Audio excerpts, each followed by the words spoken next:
I'd made you just revise, or I explained a little bit about similar figures, है ना? Similar figures में बाकी सब same होता है, सिर्फ जो वेरिएशन आती है किस चीज में होती है? Variation is in size. Variation सिर्फ एक साइज में होगी, otherwise similar triangle, similar figures, they have everything same. एक का छोटा बड़ा रूप हो जाता है। मिनिएचर्स जैसे हम ड्रॉ करते हैं या जैसे हम मिनिएचर्स किसी भी चीज के बनाते हैं, दे आर सिमिलर फिगर। समझ में आ गया इतना?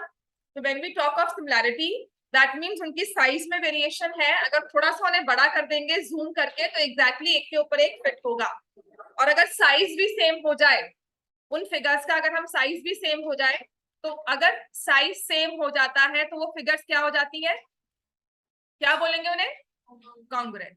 देखो, कॉन्ग्रुएंट का सिंबल आपने लास्ट ईयर पढ़ा था, इक्वल टू, और उसके ऊपर ऐसा बना होता है। और सिमिलैरिटी का सिंबल क्या होगा? सिर्फ एक, नॉट द सर्कल ऑल्सो, जो सिर्फ ये इक्वल टू का हटा दो। तो कॉन्ग्रुएंसी में वी से equal and similar both. Congruency में हम कहते हैं इक्वल एंड सिमिलर बोथ, और सिमिलैरिटी में मुझे पता है सिर्फ सिमिलर होंगे। तो सिमिलैरिटी को हम दो बेसिस पे जज करते हैं। एक तो एंगल्स जो होते हैं, because we talk of straight lines, हम जो फिगर्स की बात कर रहे हैं वो स्ट्रेट लाइंस के साथ बन रही है, तो इनके एंगल्स सेम होते हैं, एंगल्स इक्वल होंगे, कॉरस्पॉन्डिंग। क्लियर हो गया? अब कॉरस्पॉन्डिंग का मतलब क्या होता है? What do we mean by corresponding? हाँ, साथ साथ कैसा? कॉरस्पॉन्डिंग का मतलब क्या है? सिंपल सा एग्जांपल है, दिस इज फोन है ना मेरा, इसका कवर होता है। तो जब मुझे इसे फिट करना है कवर को, तो मैं किस तरह से फिट करूंगी? How will I adjust my phone cover into this cover? कोई भी अगर हमें ऐसे रखना है तो मैं क्या करती हूँ? Right, I will see the shorter side and adjust it with the shorter side. ऐसा तो नहीं है ना मैं ऐसे कोशिश करूंगी कि नहीं ऐसे एडजस्ट हो जाए, है ना? समझ में आ गया? आपका पेंसिल बॉक्स होता है, आपको अगर अपने पेंसिल बॉक्स में आपके पेन को एडजस्ट करना है, this is my pencil box, right? ये मेरा पेन है, मुझे एडजस्ट करना है, तो will I place it like this? Will I try placing it like this? Saket, you also see. Similar चीजें, कॉरस्पॉन्डिंग साइड्स को समझना क्यों जरूरी है? See, this is my pencil box. अगर मैं इसे ऐसे प्लेस कर रही हूँ, मैं पेन को अगर प्लेस करूंगी तो I will keep it like this. ठीक है, मैं पेन को इस तरह से रखूंगी, I can not keep my pen like this. तो ये कॉरस्पॉन्डिंग साइड्स है कि लेंथ को लेंथ के साथ एडजस्ट कर रहे हैं, विड्थ को विड्थ के साथ एडजस्ट कर रहे हैं। समझ में आ गया? ये जरूरी क्यों है? Because when we talk of similar figures, हम उनके कॉरस्पॉन्डिंग एंगल्स को और हम उनकी कॉरस्पॉन्डिंग साइड्स को कंपेयर करते हैं। ठीक है, तो एंगल्स कौन से वाले सेम है? Corresponding angles are same, corresponding angles are equal and corresponding sides, तो इसके बारे में हम बाद में फिर से बात करेंगे। We say corresponding sides are proportional. ठीक है, हम जब एक के ऊपर एक चीज स्टैक करते हैं या कवर कर रहे हैं किसी नोटबुक को बैग के अंदर प्लेस करते हैं, तो we try to adjust it length को लेंथ के साथ, जो साइड जिसके साथ एडजस्ट होती है। कल एक ट्रायंगुलर की शेप में आपको एक ट्रायंगल डालना है, तो आप क्या करोगे? जो ट्रायंगल की ये वाली साइड मैच करती है उसी को यहाँ प्लेस करोगे। अगर एक रेक्टेंगल में रेक्टेंगल को एडजस्ट करना है, रेक्टेंगल में रेक्टेंगल बॉक्स को एडजस्ट करना है, तो हम लेंथ की तरफ से और ब्रेड्थ की तरफ से एडजस्टमेंट पहले करेंगे। लेंथ की तरफ लेंथ प्लेस करेंगे, ब्रेड्थ की तरफ ब्रेड्थ प्लेस करेंगे। समझ में आ गया? नोटबुक में एक पेपर को डालना है आपको, फुल A4 साइज शीट को आपको अपने रजिस्टर में करना है, तो ये जरूरी चीज क्यों होती है? बिकॉज इसी में गलती करते हैं। यहाँ पर ये पेपर है मेरे पास पूरा A4 साइज, तो I will place it like this, I will not try and place it like this. हमारा फर्स्ट इंटेंशन क्या होता है? हम इसे इस तरह से प्लेस करते हैं। तो ये हमने क्या किया? कॉरस्पॉन्डिंग साइड्स को, लंबी साइड को लंबी के साथ, छोटी साइड को छोटी साइड के साथ एडजस्ट किया। This we say corresponding figures, corresponding sides are proportional and corresponding angles are equal. समझ में आ गया? सिमिलैरिटी में एंगल्स हमेशा इक्वल होंगे, साइड्स प्रोपोर्शनल होंगी, मतलब हाफ हो गई, 2/3 हो गई, 75% हमने ले लिया। अगर मैंने एक साइड 4 सेंटीमीटर बनाई है तो दूसरी साइड मैंने 2 सेंटीमीटर बनाया, दूसरे वाले ट्रायंगल की। समझ में आ गया? तो मैंने सभी साइड्स को 50% के साथ, सभी साइड्स को मैंने 75% के साथ किसी एक रेशियो के साथ एडजस्ट किया। क्लियर हो गया इतना? चलो अब आते हैं when we talk of, which is now very important thing जो हमें सीखनी भी है और इस पे 1 मार्क क्वेश्चन आता भी है और ये गलत भी होता है। ठीक है, अब ये नेक्स्ट जो इंपॉर्टेंट टॉपिक है, लिखो 1-to-1 कॉरेस्पॉन्डेंस।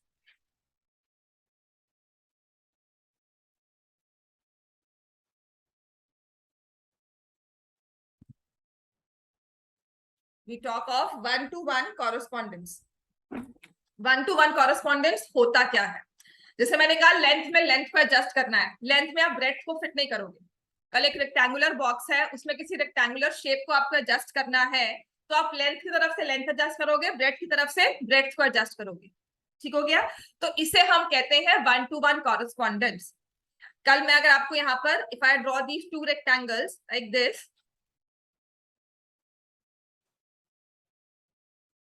एक रेक्टेंगल ये लिया और एक रेक्टेंगल इस तरह से ये दूसरा वाला लिया। ठीक है, तो अगर मैं इस वाले को उठाकर प्लेस करूंगी तो I will cut it out, इसको पूरा उठाऊंगी और यहां पर ऐसे प्लेस करूंगी। ठीक है, इसको उठाकर I will try and keep it like, समझ में आ गया? लेंथ की तरफ लेंथ को एडजस्ट किया, ब्रेड्थ की तरफ ब्रेड्थ को एडजस्ट किया, तो इसे हम कहते हैं 1-to-1 कॉरेस्पॉन्डेंस, और ये हमारे ट्रायंगल्स में भी लगता है। ठीक हो गया? तो अब देखो अपने कॉन्ग्रुएंसी की हुई है, ज्यादा हम नहीं, अब सीधा बात पे आते हैं। मैं कह रही हूँ 2 ट्रायंगल्स है, triangle ABC and triangle PQR, और मैंने ऐसे लिखा हुआ है सिमिलर। लिखो triangle ABC is similar to triangle PQR. इसका मतलब क्या है and how do we read this? Triangle ABC is similar to triangle PQR. Triangle ABC is similar to triangle PQR. So what do we mean by this? इसका मतलब है equal नहीं ना, similar कर रहे हैं ना हम। हाँ, तो देखो जो ये नेम लिखा होता है ना, ये 1-to-1 कॉरेस्पॉन्डेंस होती है। मतलब मेरे पास ट्रायंगल की फिगर नहीं है, मुझे नहीं पता कौन से एंगल्स इक्वल है, मुझे नहीं बताए गए, लेकिन सिर्फ इनके नेम के बेसिस पे मैं कह रही हूँ angle A is equal to angle P, क्योंकि ए को पहले लिखा हुआ है, पी को पहले लिखा हुआ है। तो एंगल ए और एंगल पी आपस में इक्वल है। Angle B is equal to angle Q, angle C is equal to angle R. This is called 1-to-1 correspondence. लिखो इसे।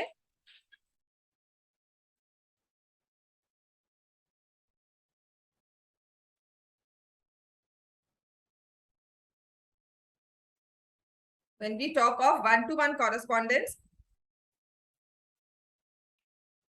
तो सिर्फ नेम के बेसिस पर हम देख लेते हैं कि कौन से एंगल्स इक्वल है।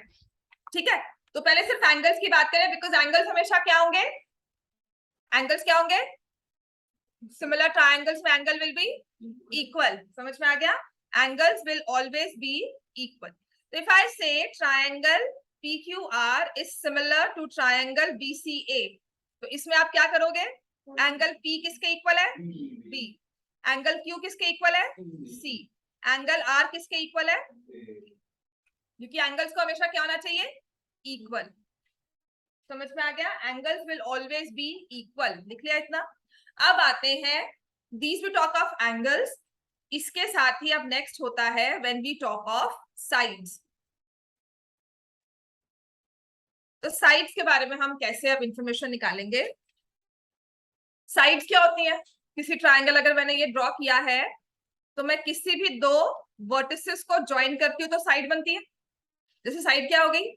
AB, BC और AC। समझ में आ गया ना? किसी भी ट्रायंगल के नेम से I can figure out the sides AB, BC, AC। ठीक हो गया?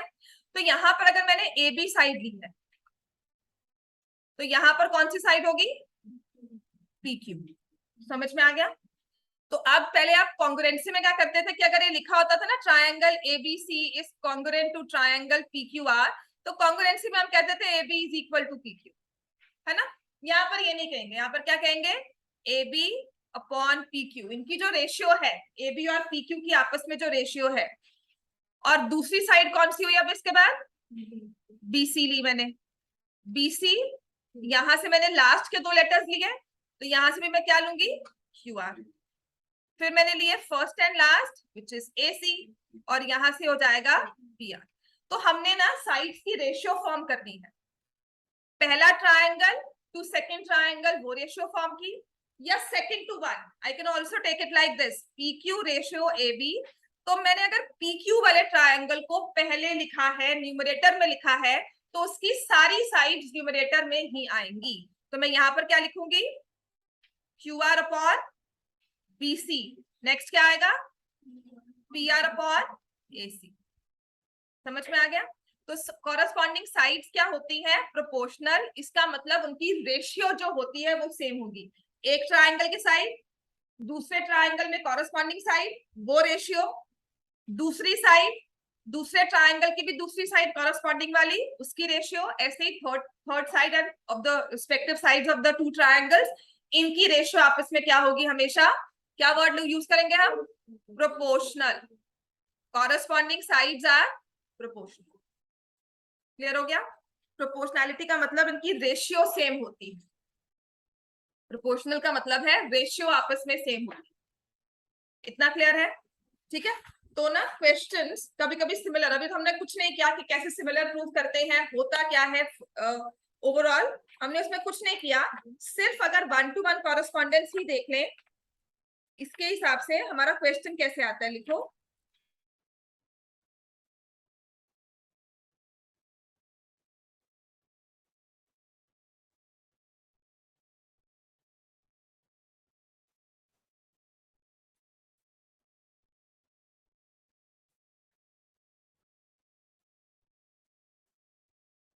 माइंडेड ये चीज बहुत जरूरी है, इसे पढ़ना, इसे समझना, कॉरेस्पॉन्डिंग फिगर्स को एडजस्ट करना आपस में, और इसी में एक क्वेश्चन आता है, ठीक है।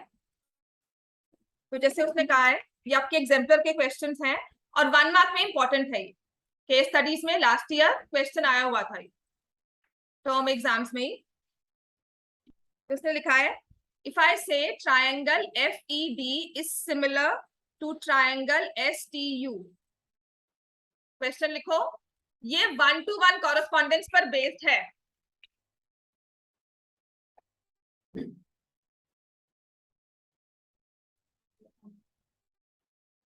This is based on 1 to 1 correspondence. If I say triangle FED, और जब भी ना सिमिलैरिटी साइड के साथ दो ट्रायंगल जैसे लिखे हुए हैं, तो इसका मतलब 1 to 1 कॉरेस्पॉन्डेंस है। समझ में आ गया। आपको ये नहीं कहा जाएगा कि आपको खुद से बनाना है, ये 1 to 1 के साथ लिखा गया है, राइट। तो इज इट ट्रू और फॉल्स, कौन सा ये statement, it says DE upon ST is equal to EF upon TU, ये ट्रू है या फॉल्स है, बताओ क्या मार्क करोगे। DE यहां पर कौन सी आई है, DE के साथ 1 to 1 कॉरेस्पॉन्डेंस के साथ साइड कौन सी होगी, कौन सी दी हुई है, तो क्या लिखेंगे ये, क्योंकि कहा क्या नहीं है इसमें, 1 to 1 correspondence is not, 1 to 1 correspondence is not there, therefore this is false।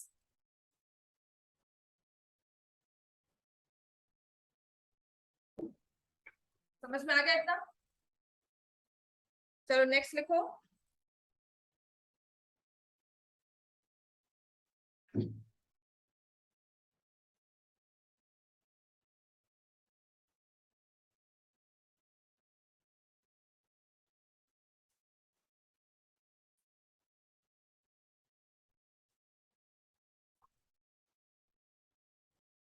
चलो नेक्स्ट लिखो, उसके बाद में हम exercise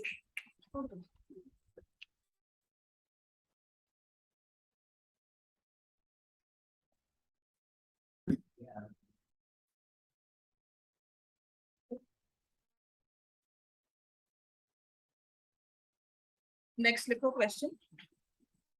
It is given that, this is question number 2, triangle DEF is similar to triangle RPQ, this is given।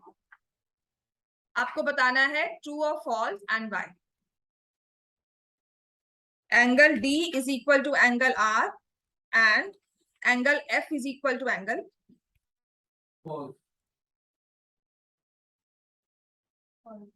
कौन सा true है इन दोनों में से? D equal to R, true और false? True. F equal to P, true और false? False, क्योंकि ये क्या नहीं है, 1-to-1 कॉरेस्पॉन्डेंस नहीं है। इतना क्लियर हो गया?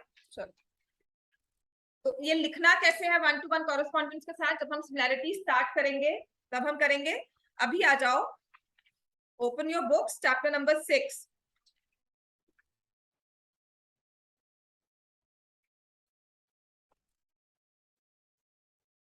Chapter 6 triangles, page 117। एक्सरसाइज 6.1 हमने कर ली थी, है ना?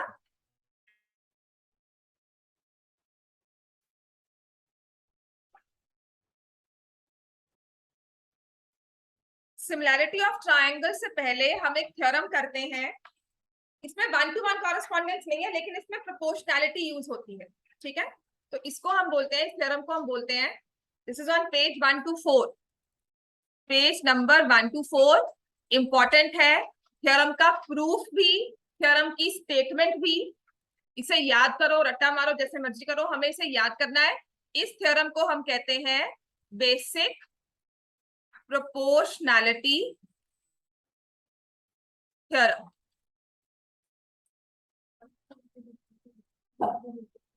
मेरे हिसाब से सिलेबस में लिखा हुआ है, आपको डिलीट किया हुआ है?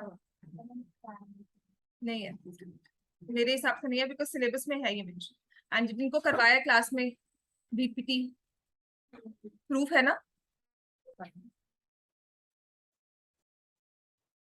हाँ, हरगुन बीपीटी करवाया, प्रूफ करवाया है ना? बिल्कुल करवाया, आपका सिलेबस में मेंशन है। क्या? सारा कुछ नहीं करवाया था, डिलीटेड करवा दिया हो, वो पहले करवाया होगा, पर वो डिलीट है तो है ही, है ना? है ना? हाँ, तो हमारा फर्स्ट फोरमोस्ट है बेसिक प्रोपोर्शनैलिटी थ्योरम। हाँ जी, क्या हो गया? क्या बोलना तुम्हें उसे?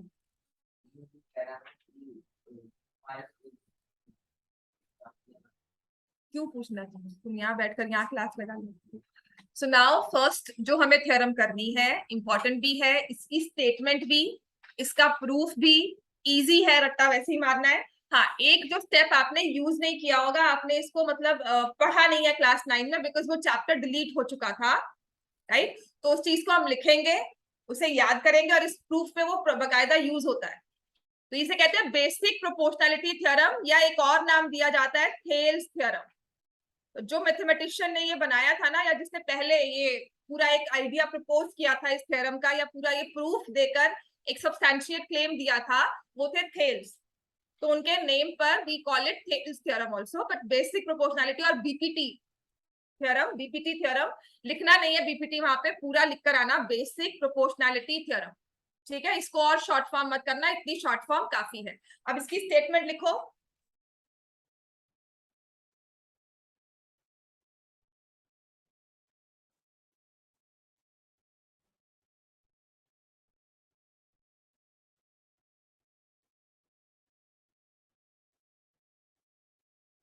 If a line is drawn, if a line is drawn parallel to one side of a triangle, if a line is drawn parallel to one side of a triangle to intersect the other two sides in distinct points, to intersect the other two sides in distinct points, the other two sides are divided in the same ratio.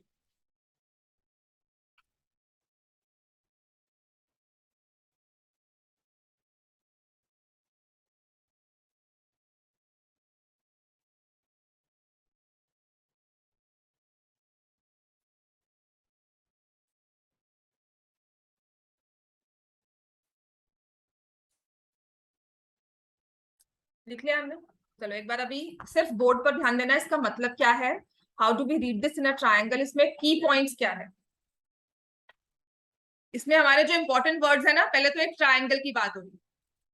ठीक है, triangle कितनी sides होती है, 3 sides.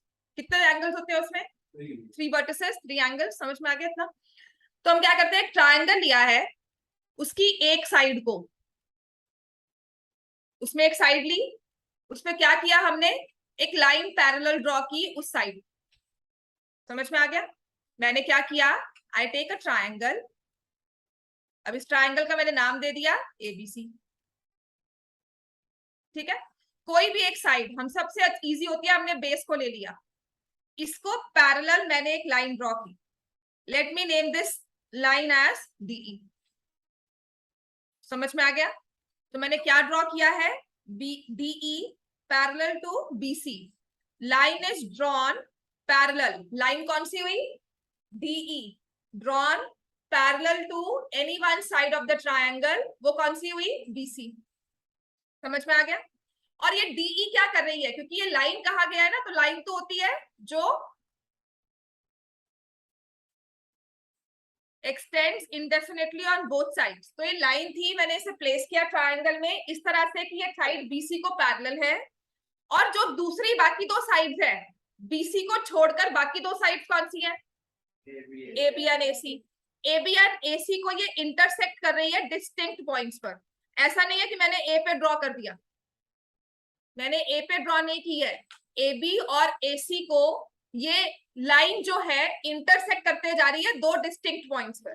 ठीक है, तो कोई एक होता है ना कि मैम अगर हमने ए पे ड्रॉ कर ली तब क्या होगा, तो उसने पहले मेंशन कर दिया, because when a theorem is presented तो उसमें सारे काउंटर्स होते हैं कि ये हुआ तो वो हुआ तो उस थ्योरम को फिर क्या हम क्या करेक्ट करते हैं या उसमें हम एडिशंस करते हैं। तो यही कहा गया कि डिस्टिंक्ट पॉइंट्स पर हमने साइड्स को इंटरसेक्ट किया, तब क्या होता है।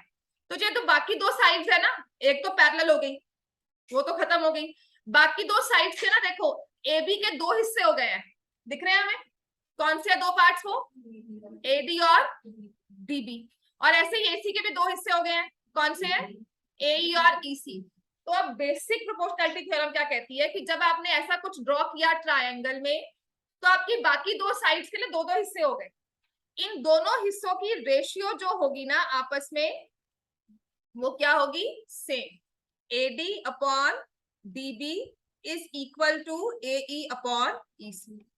मैंने पहले एडी लिया, तो दूसरे वाले तरफ से एसी एई लिया, फिर मैंने बीडी लिया, तो नीचे डिनोमिनेटर में भी क्या लिया, ईसी। समझ में आ गया इतना, राइट। इसमें हमें ये नहीं करना है कि I take AD upon DB और यहां से मैंने ईसी अपॉन एई ले लिया, इस रेशियो की बात नहीं हो रही है। We talk of corresponding portions, corresponding parts. जो पार्ट ए से स्टार्ट हो रहा था और जो पार्ट ए से यहां पर स्टार्ट हो रहा है दूसरी वाली साइड का भी, राइट। ऐसे ही यहां से मैंने लिया बाकी 2 वर्टिसेस हुए बी एंड सी, तो मैंने बी डी लिया और सीई लिया।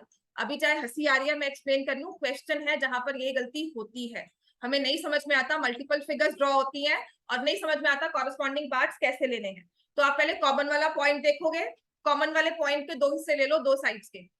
ठीक है, फिर दूसरा जो, अब ए बी का एक हिस्सा अगर हमने एडी ले लिया, तो साथ में पैरेलल इसके कौन, मतलब साथ में इसका कॉरस्पॉन्डिंग कौन सा होगा, डीडी, और दूसरी वाली साइड का हिस्सा कौन सा हो जाएगा, ईसी। क्लियर हो गया इतना, है ना। हम जो हमें हंसी आ रही है ना इतनी कि मैं इतना डिटेल में एक्सप्लेन कर रही हूँ, वहां क्वेश्चन बताऊंगी तुम्हें, पूछूंगी बताओ मैंने मुझे, है ना। हाँ कोई बात नहीं, गलती भी हो जाए तो हमें क्या फर्क पड़ता है। और कोई बात पे भी हंसी क्यों आती है, मुझे नहीं आ रही यहाँ बैठे हुए, मैं थोड़ा सीरियस होकर पढ़ा रही हूँ। समझ में आ गया इतना हमें।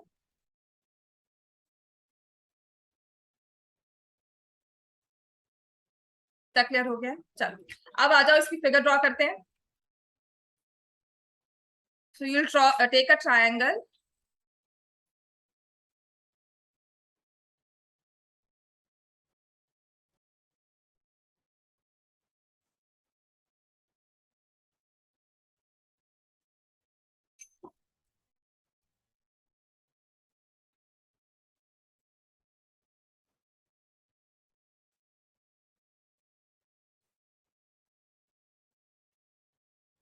given triangle ABC in which DE is parallel to BC. Prove हमें करना है कि जब ऐसा कुछ दिया होता है, ट्रायंगल में एक साइड पैरेलल दी है, किसी एक साइड को एक लाइन पैरेलल दी है, तो जो तो हमारे पास हिस्से हैं AD upon DB is equal to AE upon EC. AD upon DB is equal to AE upon EC. This is one thing that I will take here. ये मुझे प्रूव करना है, ठीक है.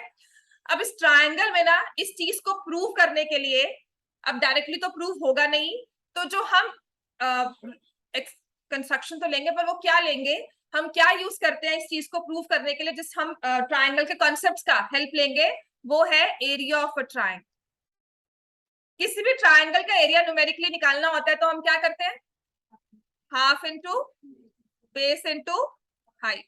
हाइट भी कौन सी होती है, ये कॉरस्पॉन्डिंग उस वाली साइड को पर ड्रॉ हुई हुई हाइट, ठीक है, कॉरस्पॉन्डिंग ऑल्टीट्यूड. तो ये वाला फॉर्मूला हम यूज करेंगे. तो इसके लिए मेरे पास बेसिस ट्रायंगल तो सारे हैं, सबकी हाइट ड्रॉ करती हूँ. ठीक हो गया. तो लिखो construction from D draw DM perpendicular to AC, from E draw EN perpendicular to AB.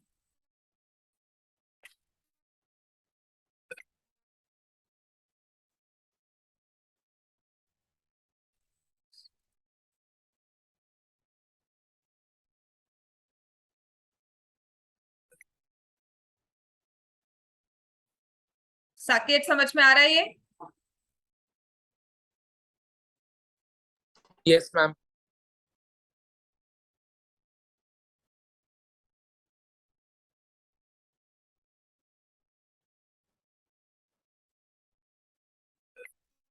और जब भी कंस्ट्रक्शंस ड्रॉ करनी है आपने, हमेशा वो आपकी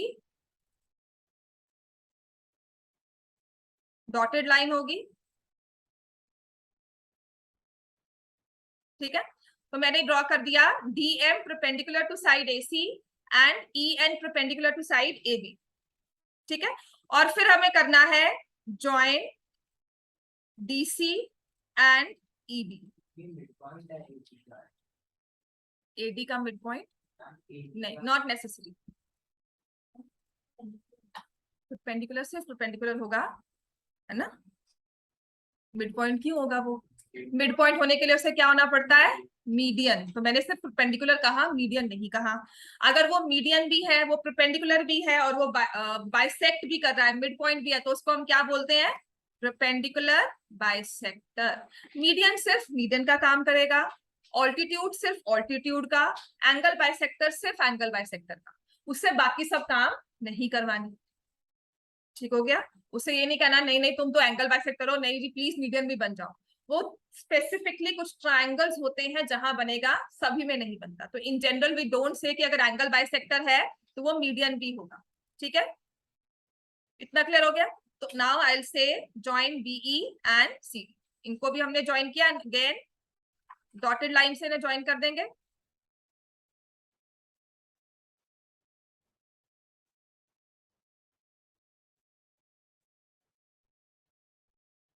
ठीक है,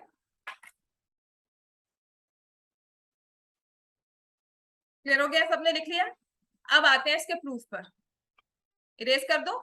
given to prove construction, erase कर दो. सबने लिख लिया. अभी सिर्फ एक बार बोर्ड पे ध्यान दो. I give you time to right.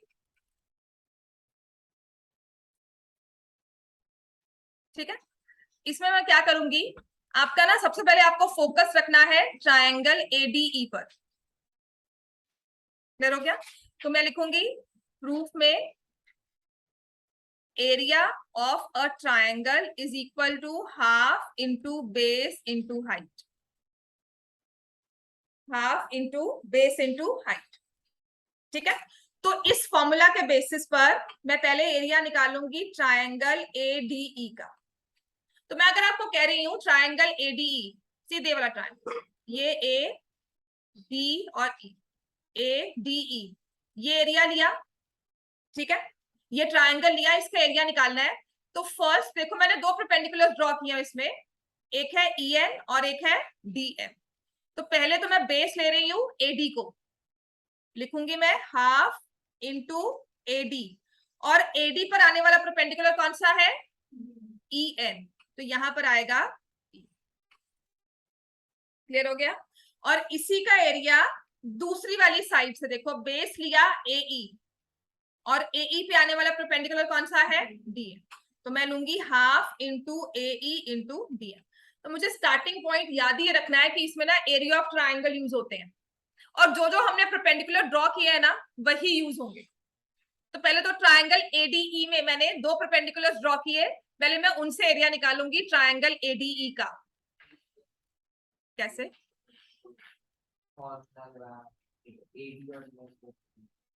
Corresponding height होती है ना। तो देखो बेस हमारा क्या है, ये ट्राइंगल ADE पर आ जाओ, बाकी सब भूल। ये मैंने ऐसे ट्राइंगल ADE ड्रॉ किया, ठीक है। अब तुम्हें इसका ऐसे एरिया दिया होगा निकालने के लिए, तो तुम क्या करोगे, है ना? हाँ, दिस इज व्हाट वी से, दिस इज व्हाट आई से, ओवरलैपिंग फिगर्स होती हैं। अगर आपको ओवरलैपिंग फिगर्स नहीं समझ में आती, जो नहीं आती हैं, हमेशा उन्हें ब्रेक किया करो, एक तरह से एक फिगर को अलग लिख दिया करो, ठीक है। जैसे हम कहते हैं ना, हमने क्रॉप करके उसको अलग कर दिया, उसको टोटल फिगर के साथ मत देखो, इंडिविजुअली उसको देखा करो। ऐसे अगर मुझे ये ना दिया हो, ये वाली साइड ना दी हो, ठीक है, ये वाला, अब बताओ समझ में आ गया ना? Now we are clear. तो मैं जो ये मैंने फिगर में ओवरलैपिंग किया, I see if I can arrange it without.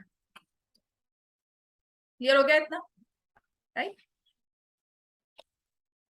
अच्छा, ये किस ट्राइंगल की बात कर रहे हैं हम? ट्राइंगल AD, है ना। इनके एरियाज, अगर मान लो मैंने इसकी कैलकुलेशन करके 20 निकाला, तो ये वाला ट्राइंगल इस फॉर्मूला के साथ भी क्या आंसर देगा? 20। मतलब दोनों ट्राइंगल, सेम ट्राइंगल की बात हो रही है, तो उनके एरियाज भी सेम ही होंगे। इतना क्लियर है हमें? ठीक है, इतना लिख लो।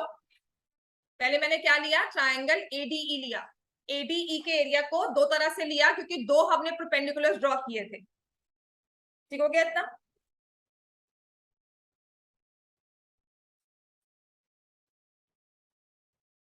अब इसी के साथ आप लोगे area of triangle BDE।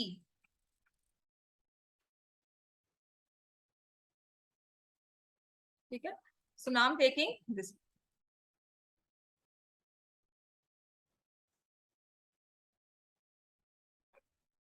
Triangle BDE में मैं ले रही हूं हाफ, इसका बेस लिया है BD, ऑल्टीट्यूड लिया है EN।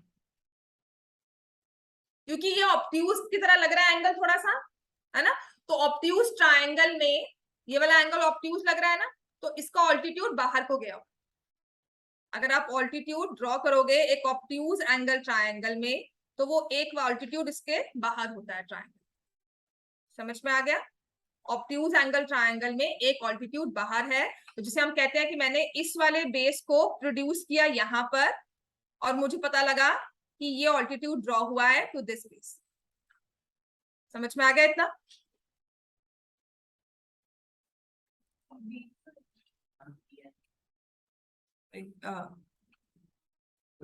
ठीक है, BD लेंगे, BD के साथ EN लेगा ना, BD उसको एक्सटेंड किया और EN आ गया, ठीक तो नहीं है? EN हाइट है, ठीक है। अब ऐसे ही मैं एक ले रही हूं एरिया ऑफ ट्राइंगल BDE लिया था ना, अब मैं लूंगी CED। Area of triangle CED CED। तो इसमें बेस ले रही हूं CE, और साथ में ले रही हूं मैं BN।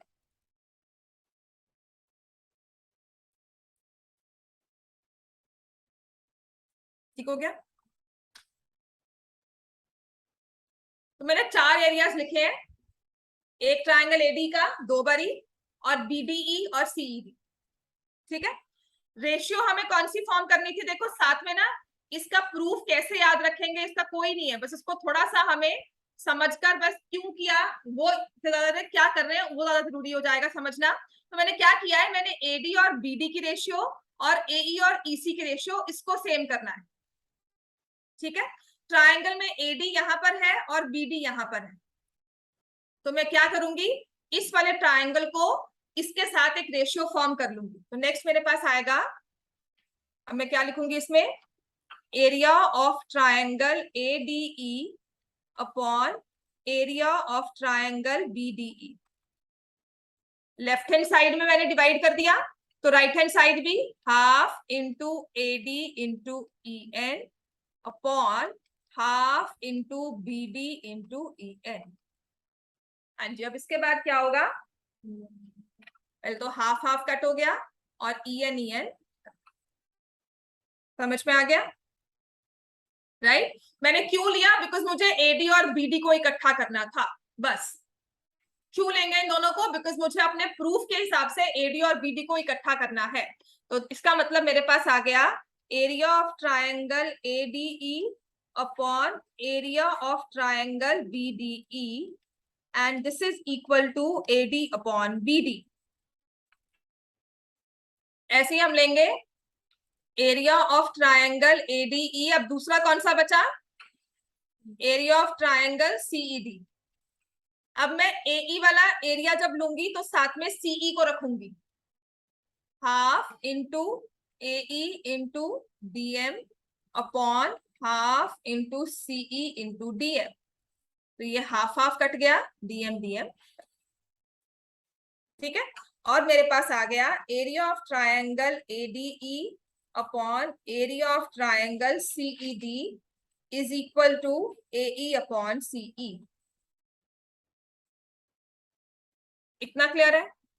अब आप ये देखोगे, जो आपने प्रूव करना है AD और BD, AE और CE, ये दोनों रेशियो हमारे पास बनकर आ गई, ठीक है। अब जो चीज आपने नहीं पढ़ी हुई, जो आपकी लास्ट क्लास में डिलीटेड थी ट्रायंगल्स में, आपको डिलीट कर दिया chapter 9, areas of triangles and parallelograms, वो चैप्टर डिलीट था। उसमें ये चीज एक कॉन्सेप्ट था जिसे आपको समझना बहुत आसान है। इसका मतलब क्या है, वो कहता क्या है कि अगर मैंने डीई और बीसी आपस में क्या है, बताओ मुझे, डीई और बीसी क्या है, ये पैरेलल लाइंस है, ठीक है। और डीई बेस के साथ मैंने दो ट्रायंगल्स ड्रॉ की, एक है ट्रायंगल बीडीई, डीई बेस है, ठीक है, और एक ड्रॉ की सीईडी। समझ में आ गया, नहीं। अब इनमें और रिलेशन क्या है, डीई बेस के साथ मैंने दो ट्रायंगल्स ड्रॉ किया, और इनमें क्या था कि जो ये दो ट्रायंगल्स है ना, ये डीई और बीसी के बीच में है। इन दोनों के वर्टिसेस ना, इन दोनों ट्रायंगल्स के आपकी पैरेलल लाइंस के ऊपर है, तीनों वर्टिसेस, दो एक जगह एक एक जगह। तो इसे हम कहते हैं triangles on the same base between the same parallel lines, ठीक है। तो लिखो, अब इसके बाद हम इस पर प्रूफ लिखेंगे next, triangles on the same base ये अगर क्लास 9 में चैप्टर पढ़ा होता ना तो मुझे नहीं एक्सप्लेन करना होता, मैं लिखती, आप कहते हाँ मैम पता है इसको कैसे यूज करेंगे, right. Triangles on the same base and between the same parallel lines.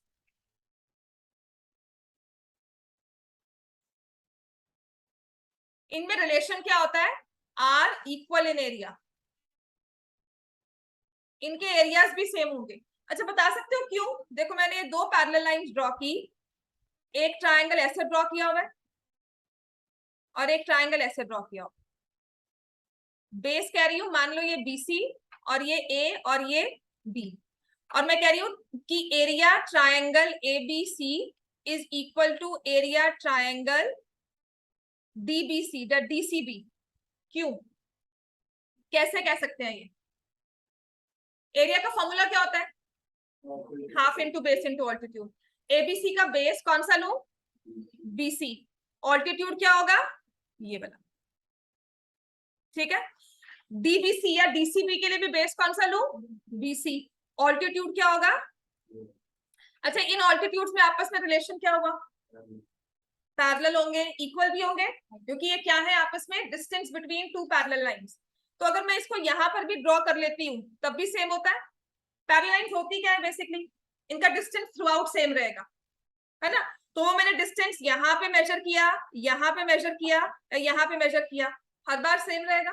तो दोनों के बेस भी सेम है, हाइट भी सेम है, दोनों के बेस की वैल्यू सेम है, हाइट की वैल्यू भी सेम है, तो उनके एरियाज भी क्या होंगे, सेम होंगे। तो इसी के बेसिस पर समझना मुश्किल नहीं है, बिकॉज आपने ये लास्ट क्लास में डिटेल में नहीं पढ़ा हुआ, हर एक में हमने ज्योमेट्रिकली प्रूव नहीं किए हुए, इसीलिए कहते हैं कि ये चीज एक नहीं आती है, but we use it in BPT. triangles on the same base and between the same parallel lines are equal in area। ठीक है, तो कौन से दो ट्रायंगल्स है जिनका बेस सेम है और जिनके एरिया सेम है? देखो, एक तो एडीई एडी दोनों में सेम थे, बाकी कौन से बचे थे हमारे? एक तो रह गया बीडीई और सीईडी। अब देखो, बीडीई का सेम बेस है DE, between same parallel lines BC and DE. समझ में आ गया? तो लिखेंगे इसके बाद triangle BDE and triangle CED are on the same base DE and between same parallel lines DE and BC. Between same parallel lines DE and BC, therefore, area of triangle BDE is equal to area of triangle CED.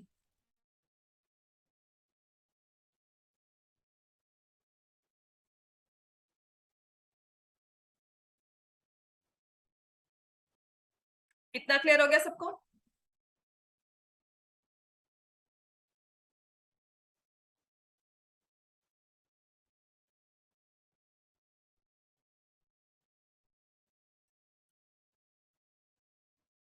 अब देखो, आपने दो तीन चीजें लिखी थी इसमें।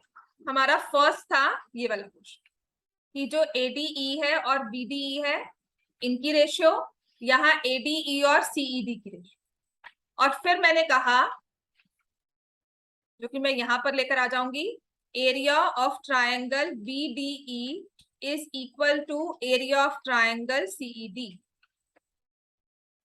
ठीक है, ये जो मैंने अलग से प्रूफ किया है इसे मैं यहां पर लेकर आ गई इन पैरेलल। तो इसे लिखा 1, this is 2 and this is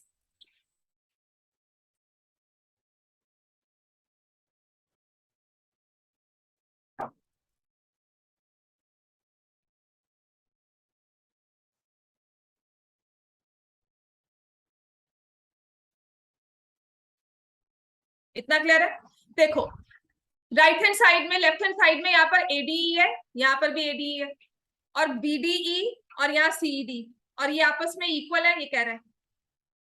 तो दोनों 1 एंड 2 में I can say left hand side is same, right hand side भी सेम होगी। इसे लिखना नहीं होता, इसमें सिर्फ इतना लिखता होता है फ्रॉम 1 2 एंड 3। ये सिर्फ समझने के लिए कि मैं क्यों कह रही हूँ, वरना लिखना इतना ही है, from 1 2 and 3। Therefore from 1 2 and 3 we have AD upon BD is equal to AE upon CE, और ये हो गया हेंस प्रूव्ड। बस खत्म।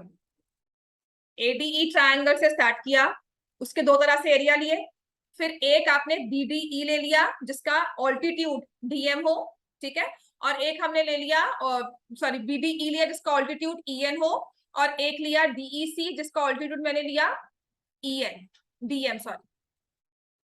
ठीक हो गया? अब सिर्फ आपने क्लास 9th की एक थ्योरम जो हमने डिलीट करवा दी थी क्लास 9th में की थी और नहीं पढ़ी थी, उसको यूज करना है, जिस triangles on the same base between the same parallel lines have equal areas. तो इन दोनों एरियाज आपस में इक्वल हो गए। अब समझने की बात है कि एडीई सेम है, बीडीई सीईडी सेम है, तो आपकी राइट हैंड साइड भी सेम होगी। Hence we have prove. This is basic proportionality theorem का मेन प्रूफ। समझ में आ गया? लिख लिया हमने इतना? ठीक है, अब कल से जब भी क्लास में आना है पहले इस चीज को लिखना है, थ्योरम को हम लिखेंगे, उसके बाद will move on to some question. ठीक हो गया इतना? कैसे? किसका? किसका बच्चे? कौन से वाले ट्रायंगल का?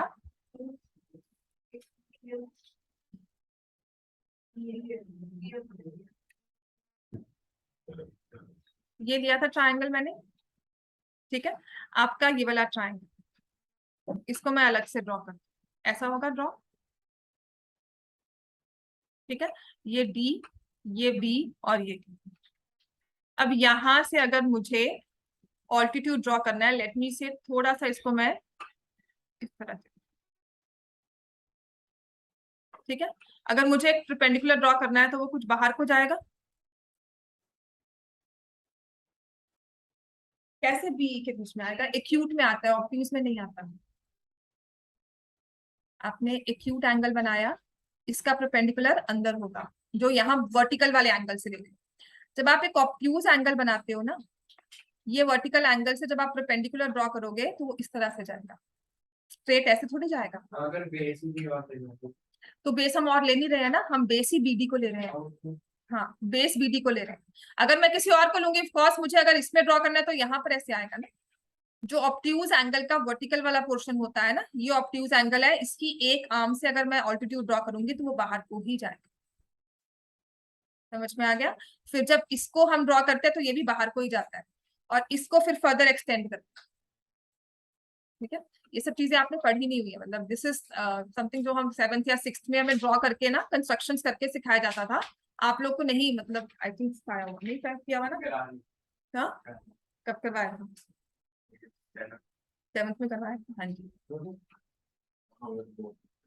हाँ तो फिर, हाँ चलो, समझ में आ गया। अब याद कर लो, अगर करवाया था तो अच्छी बात है, नहीं करवाया था तो ठीक है, किसी दिन क्लास में अगर टाइम हुआ तो आई मेक कंस्ट्रक्शंस कर लेंगे, राइट। तो चलो, ये समझ में आ गया हमें, राइट। अब आते हैं बेसिक प्रोपोर्शनैलिटी का कन्वर्स। देखो, converse of basic proportionality theorem. Basic proportionality के जैसे ही ना, आपने एक थ्योरम क्लास 9th में की थी, याद है कुछ? नहीं। मिड पॉइंट थ्योरम याद है? yes. हाँ, मिड पॉइंट थ्योरम का converse and mid point theorem he basic proportionality के जैसी है। वहां पे आपने मिड पॉइंट्स लिए थे, यहाँ पर आप एनी 2 पॉइंट्स ले रहे हो, बस पैरेलल ले रहे हो। लाइन वहां पे भी पैरेलल ही आई थी, मिड पॉइंट्स को ज्वाइन करके लाइन पैरेलल ही बनती थी। यहाँ पर आप रेशियोज के अकॉर्डिंग ले रहे हो, तब भी लाइन पैरेलल ही ड्रॉ हो रही है। कुछ नहीं हुआ, देखो ये ट्राइंगल था, आपने इनके मिड पॉइंट्स को ज्वाइन करके एक लाइन फॉर्म की, उसे हमने कहा it's parallel to third side equal to half of it. अब इसी लाइन को मैंने ऊपर उठा दिया, पैरेलल ही है और ऊपर मूव कर दिया। इसी लाइन पैरेलल है, थोड़ा नीचे मूव कर दिया, पैरेलल रही तो इवन की रेशियो सेम हो जाए।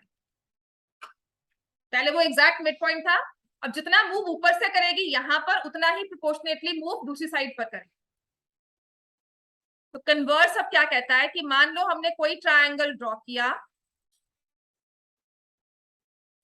ABC, और मैंने 2 पॉइंट्स लिए D and E on 2 sides of any 2 sides of this triangle such that AD upon BD is equal to AE upon EC। अगर आपको रेशियो सेम दी हुई है ना, आपको कह दिया कि रेशियो सेम है, ट्राइंगल बनाया, 2 पॉइंट्स लिए 2 साइड्स पर, सच दैट उनकी रेशियो कॉरेस्पॉन्डिंगली सेम हो गई, तो then I will say DE is parallel to BC। Converse कहता है कि अगर हमारा ट्राइंगल में साइड्स पार्ट प्रोपोर्शनल आ गए तो साइड्स पैरेलल हो जाएंगे, जो लाइंस है वो पैरेलल हो जाएंगे। क्लियर हो गया? इसका प्रूफ नहीं, इसका प्रूफ नहीं, सिर्फ DPT का प्रूफ है, पहले होता था सिलेबस में नहीं। वैसे तो है बेटा, हर एक चीज का प्रूफ होता है मैथ्स में, अगर आपके पास है, ठीक है ना। अगर एक थ्योरम बनी है तो उसका, उसके कन्वर्स का भी प्रॉपर एक प्रूफ होगा कि other way around is also true. लेकिन ये आपके सिलेबस में नहीं है, तो कैसे प्रूफ किया है, क्यों किया है, वो हमें नहीं सोचना। हमें सिर्फ इतना कहना है कि अगर लाइन पैरेलल ड्रॉ की हुई है तो पार्ट्स प्रोपोर्शनल होंगे, अगर पार्ट्स प्रोपोर्शनल है तो लाइंस पैरेलल। इतना क्लियर हो गया? ठीक हो गया इतना? चलो अब आते हैं एग्जाम्पल नंबर 1,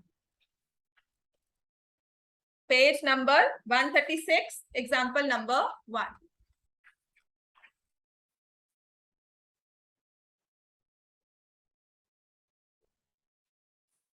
126, ठीक। तो मैंने लिखा हुआ है तो मुझे क्लियर नहीं हुआ। This is 126, page number 120।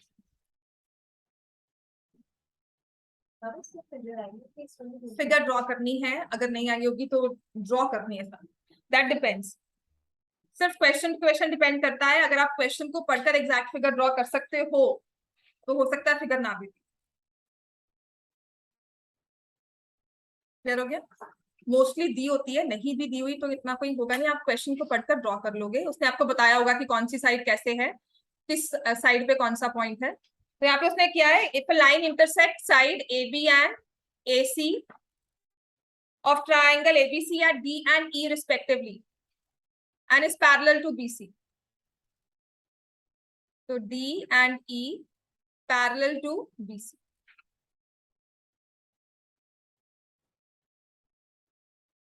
तो गिवन में मैं क्या लिखूंगी?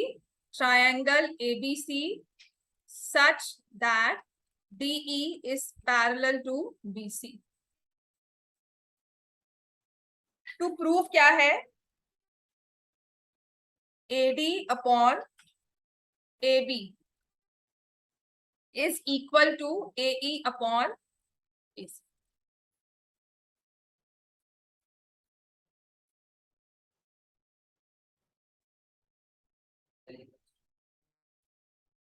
कुछ नहीं करूंगी, ठीक है? इतना क्लियर हो गया?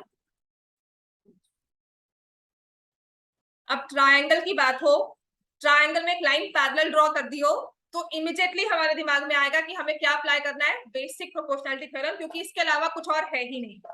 क्लास 10th में ट्रायंगल्स का ये एक ही चैप्टर है, पाइथागोरस डिलीट हो चुका है, तो या तो बेसिक प्रोपोर्शनैलिटी है या सिमिलैरिटी है। और जब सिमिलैरिटी होगी ना तो दो ट्रायंगल्स की बात होगी, एक ट्रायंगल की बात नहीं होगी। समझ में आ गया? तो उसने कहा है AD upon AB is equal to AE upon EC, और आपको सिर्फ DE और BC पैरेलल दिए हुए हैं। अभी फिलहाल के लिए हम इसे सिर्फ BPT से प्रूव कर रहे हैं, अदरवाइज जब आप पूरा चैप्टर कर लोगे ना, सेकंड एक्सरसाइज भी कर लोगे, तो आप किसी भी थ्योरम से, सिमिलैरिटी से भी प्रूव कर सकते हो। ठीक है? प्रूफ में मैं क्या लिखूंगी? इन ट्रायंगल ABC,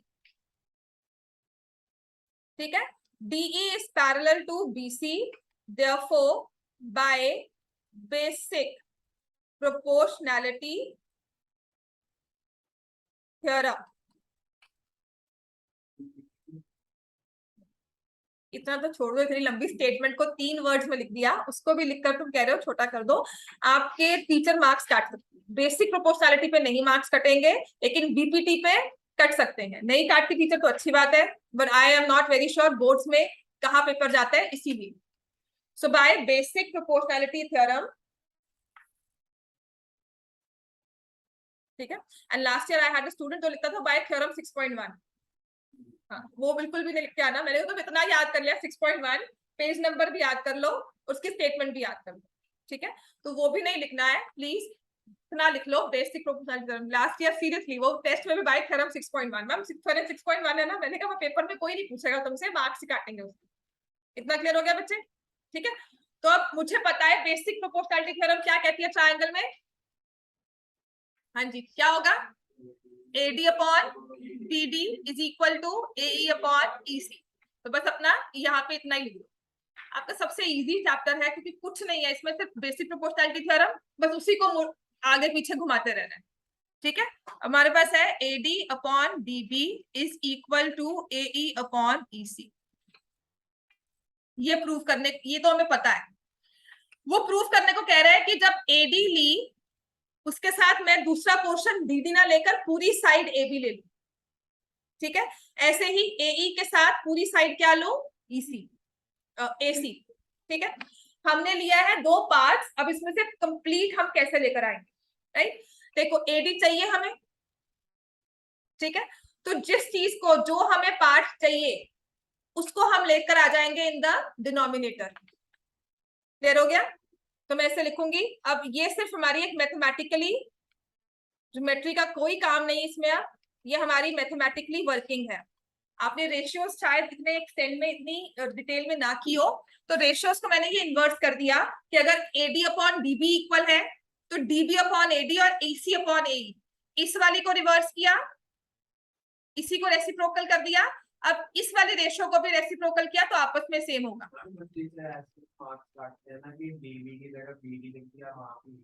यूजुअली नहीं काटते, बहुत कोई मतलब बुरा हुआ है ना टेक्निकल माइंड वाला कि नहीं जी ऐसे ही लिखना है, because I have not seen की मार्क्स किस चीज के लिए काटे। ठीक है, हाँ आपने ट्रायंगल्स जब सिमिलर लिखने हैं तब आप जरूरी उसमें मार्क्स आप कट सकते हैं। आपने एबीसी और पीक्यूआर सिमिलैरिटी 1 to 1 के साथ लिखने हैं, उसमें कट सकते हैं। अब मैं उसमें कहूँ जी नहीं मैंने पीक्यू की जगह क्यूपीक्यू लिख दिया, तो यूजुअली इसमें नहीं, मतलब वो कोई बहुत ही अड़ियल टीचर हो जाए तो आई कांट से, बट ऐसा बोर्ड ने कोई इंस्ट्रक्शन दिया है या नहीं दिया है आई कांट से, बिकॉज इतना कोई रिजिड होकर नहीं करवा रहा है। ठीक है, हाँ जी। अब जैसे मैंने कहा 2/3 इज इक्वल टू 4/6, ट्रू और फॉल्स? ट्रू। तो अगर मैं 3/2 लिख दूं और यहाँ पे 6/4 लिखूं, इज इट स्टिल ट्रू? है ना? तो जो चीज नंबर्स में ट्रू हो जाती है ना, तो ऑफ कोर्स वो हमारे वेरिएबल्स में ट्रू होगी ही होगी, राइट? तो यही मैंने लिखा, जो साइड आपको अपने प्रूफ में चाहिए ना उसको लेकर आ जाओ in the denominator. Aunty phone side पर रख दे, हम जा रही है रीजन। हाँ फोन रख दो बच्चे, ठीक है ना, बहुत टाइम पड़ा है। अब हम क्या करेंगे इसके बाद, add 1 on both sides।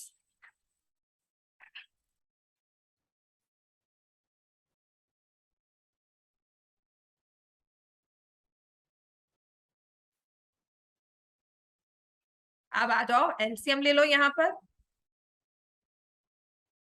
ये अब तक मैं फिगर को बिल्कुल भी यूज नहीं कर रही हूँ, सिर्फ जो आपका अरिथमेटिक है उसी को यूज किया है फ्रैक्शंस में, राइट? तो DB upon AD plus 1, EC upon AE plus 1, फिर मैंने लिया एलसीएम। ठीक है, अब हम क्या करेंगे, अपनी फिगर में देखो डीबी और एडी को अगर ऐड कर दिया तो क्या बन जाता है, लेकर चलो फिगर अपनी। हमारी फिगर ये थी, डीबी और एडी को ऐड किया, क्या बन गया? एबी। डीबी और एडी को ऐड किया तो हमारे पास पूरी लाइन सेगमेंट क्या आ गई? एबी। समझ में आ गया? तो यहां पर I will write now AB upon AD is equal to AC upon AD. तो कुछ कुछ हमारे पास टू प्रूफ जैसा आ गया।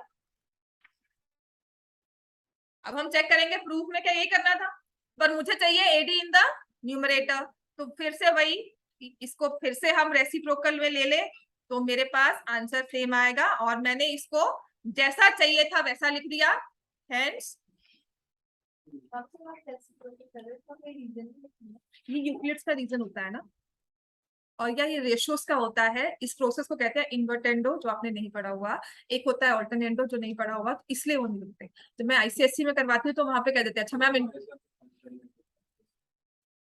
तो क्या है तुम्हारे सिलेबस में है नहीं, करवा तो मैं तुम्हें दूंगी।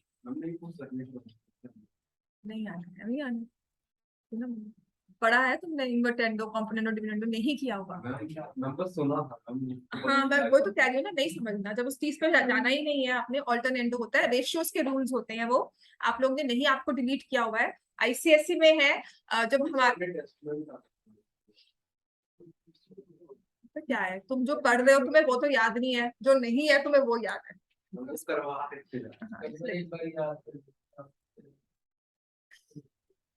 राइट, तो ये जो रूल्स है, of course I can teach you every rule, हाँ बट प्लीज पढ़ लो, आपके सर जो भी हो।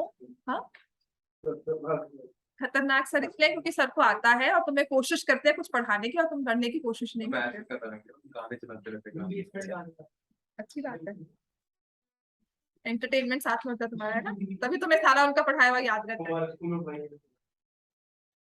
चलो, ऐसे टीचर्स की ना बातें याद रहती है सीरियसली, बात याद रहता है हमारे क्लास में टीचर है, मैं आपके क्लास टीचर। तो ऐसे टीचर्स याद रहते हैं, they sometimes tell you some facts जो आपको पूरा टाइम ना, मतलब पूरा लाइफ आपके साथ याद रहेंगे। जैसे तुमने ऑल्टरनेंडो, तुम्हें वैसे कभी याद नहीं होता, क्लास तुम्हें याद था, है ना? समझ में आ गया बच्चे इतना? अब ऐसे ही आ जाओ, अब करेंगे इसके बाद एक्सरसाइज 6.2 क्वेश्चन नंबर 1। ठीक है, एक्सरसाइज 6.2 क्वेश्चन नंबर 1।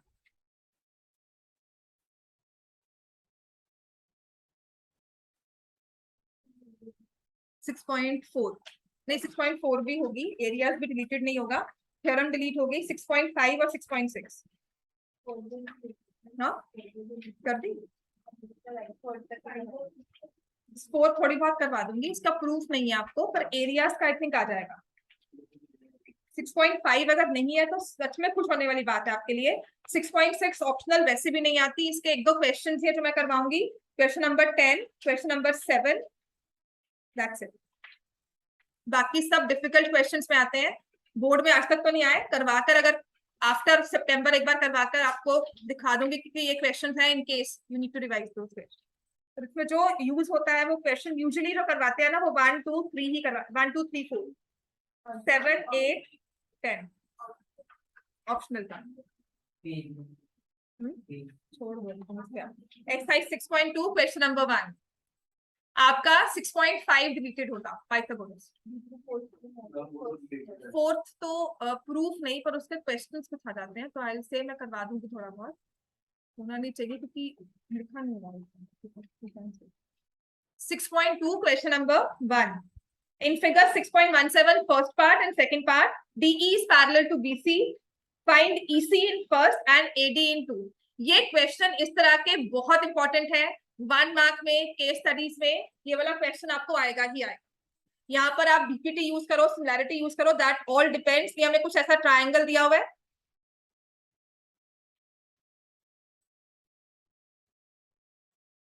ठीक है, ट्रायंगल ABC और DE एक लाइन पैरेलल ड्रॉ किया। अब इसने लाइन ना पैरेलल एक लाइन की तरह ड्रॉ किया है, लाइन सेगमेंट नहीं लिया, तो वी हैव D।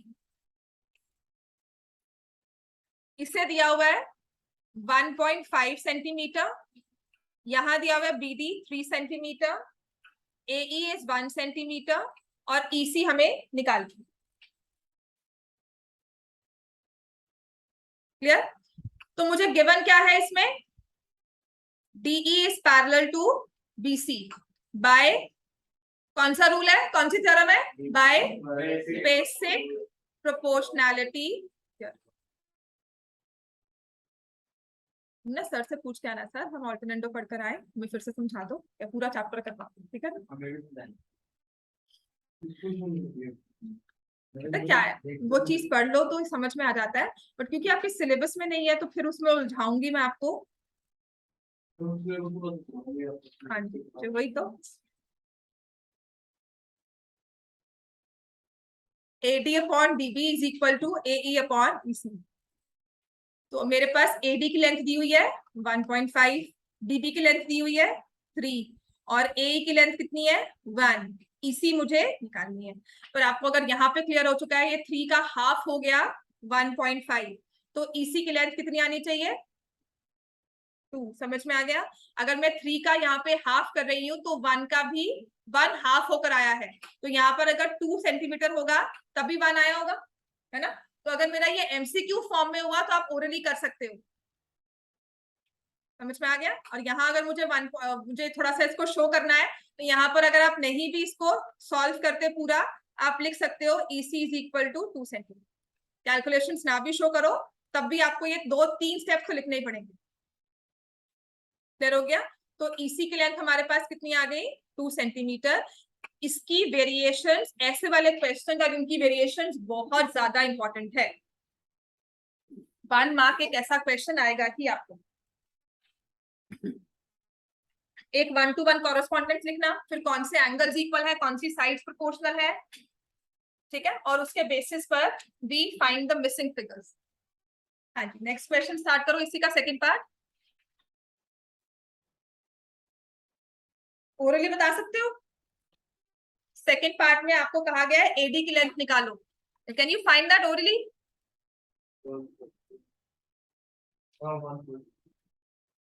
हाँ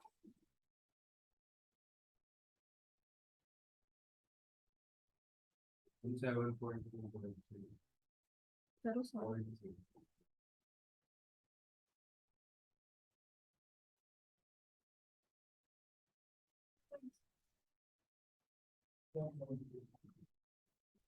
ये भगवान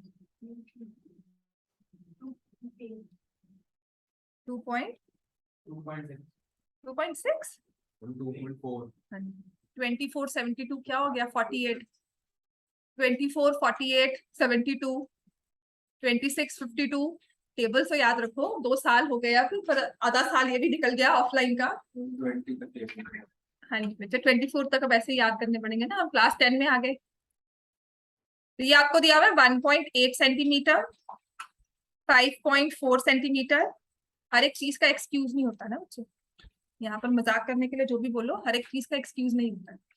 तो कैलकुलेशंस हमें रखनी पड़ेंगी। ठीक, हम लिखेंगे इन ट्रायंगल एबीसी।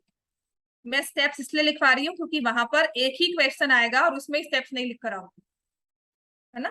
तो हर एक क्वेश्चन में स्टेप्स लिखो so that we remember that we have to write these 3 questions, चाहे वो 1 मार्क का है, आधा नंबर मिलेगा उसमें।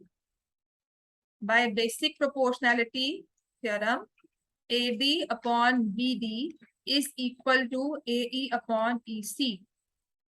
तो AD की लेंथ मुझे नहीं दी हुई, BD is 7.2, AE is 1.8, EC is 5.4। तो 18 and 54 1/3 हो गया। तो यहाँ पर भी AD मुझे पता है 7.2 का हाफ 1/3 होगा, दैट विल बी 2.4 सेंटीमीटर। ठीक है। अच्छा, अगर मैं पूछती हूँ what is the length of AB तो आप क्या करोगे फिर? हाँ 1.3 निकाल के 2.4 निकाल के बस छोड़ दो। किसका? हाँ 7.2 को जब आप 3 से डिवाइड करोगे तो ऑफ कोर्स वो पूरा डिवाइड हो रहा है। इसके बाद क्या चाहते हो? खत्म, है ना। हाँ, उसके बाद क्या छोड़ना है उसको। हाँ, इस क्वेश्चन में वेरिएशंस कैसे आती हैं उसमें आपको लिखा होता है कि ये आपको साइड दी हुई है, find the length of AB। तो आप क्या लिखोगे find the length of AB में? 7.2 प्लस 2.4 होता क्या है, आप बीपीटी यूज करके 2.4 निकाल लेते हो। ऑप्शन में 2.4 पहले दिया होता है, उसे टिक किया, आगे बढ़ गए। अपनी तरफ से हमने किया क्वेश्चन सही, लेकिन फिर हम देखते हैं कि अच्छा ये नंबर कैसे कट गया यहाँ पे। तो प्लीज मेक श्योर कि आपको जो दिया हुआ है ना कि फाइंड, वो आपका मैच करना चाहिए। एक टाइम 1 सेकंड लगाकर चेक कर लो कि मैं सही मार्क कर रही हूँ कि नहीं। समझ में आ गया? This is a basic twist in the question. कभी कभी आपको AB की पूरी लेंथ दी होती है और क्या होता है फाइंड AD। तो मेक श्योर क्वेश्चन में ट्विस्टिंग ऐसी होती है, और पेपर्स में जो टेस्ट पेपर में देती हूँ उसमें भी गलतियां यही होती है कि अच्छा ये निकालना था, अच्छा ये करना था। वो सब चीजें प्लीज ध्यान रखा करो, राइट। तो मुझे अगर AB की लेंथ निकालने को कहिए तो मैं AD नहीं निकालूंगी, AD निकालने के बाद उन्हें ऐड भी करना होगा। क्लियर हो गया इतना? कितनी आएगी ये लेंथ? 9.6 सेंटीमीटर। अब आ जाओ, नेक्स्ट हमें करना है question number 2।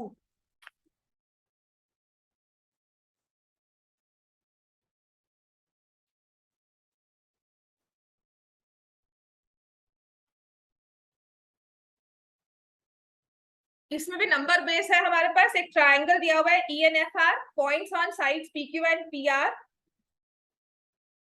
Respectively of a triangle PQR for each of the following cases. अब यहाँ पे फिगर नहीं दी हुई, ठीक है।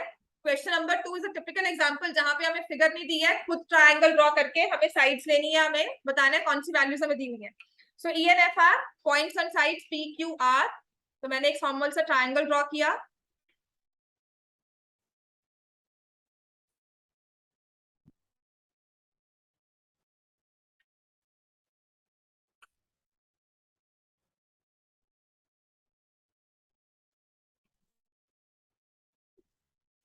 ENFR points on sides PQ and PR of triangle PQR। PE आपको दिया हुआ है फर्स्ट केस में, PE दिया हुआ है 3.9 सेंटीमीटर, EQ दिया हुआ है 3 सेंटीमीटर, PF दिया हुआ है 3.6 सेंटीमीटर और FR दिया हुआ है 2.4 सेंटीमीटर। ये हमारा फर्स्ट केस है और मुझे बताना है कि इन सब नंबर्स के साथ can I say EF is parallel to QR। ये हमें फाइंड करना है। कैसे प्रूव करते हैं ये पैरेलल है कि नहीं? रेशियो निकालते हैं। तो रेशियो निकालने के लिए मैंने क्या यूज किया है? Converse of basic proportionality theorem. तो हम लिखेंगे बाय, इसको अभी बाय, पहले तो हम रेशियो निकाल लेंगे साइड्स की। PE upon EQ is equal to 3.9 centimetre by 3 centimetre. Then PF upon FR is equal to 3.6 centimetre by 2.4 centimetre. तो ये रेशियो क्या हो जाती है? 13/10।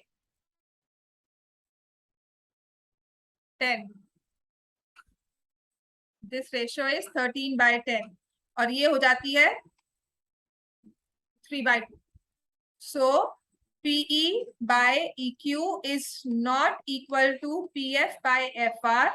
Therefore, by converse of basic proportionality theorem, EF is not parallel to QR. EF is not parallel to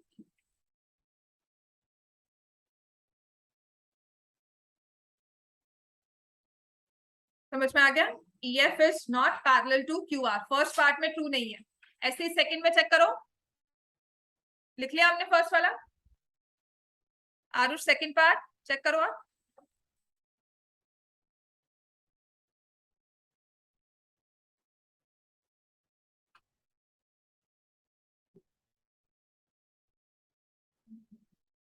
PE दिया हुआ है 4 centimetre, QE दिया हुआ है 4.5 centimetre, then PF is 8 centimetre, FR is 9 centimetre. तो PE हम लेंगे 4/4.5 विच इज 40/45 विच इज 8/9 और PF by FR डायरेक्टली बन रहा है 8/9। तो are they equal? Yes. So by converse of basic proportionality theorem हमारे पास आ जाएगा EF इज पैरेलल टू,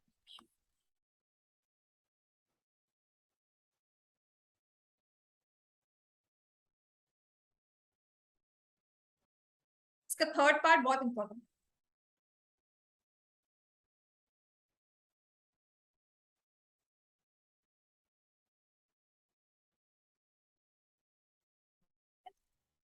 और जैसा थर्ड पार्ट है ना वैसा ही क्वेश्चन आता है।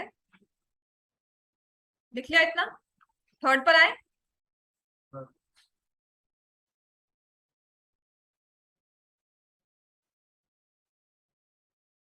बाकी बच्चे थर्ड पार्ट स्टार्ट कर दो।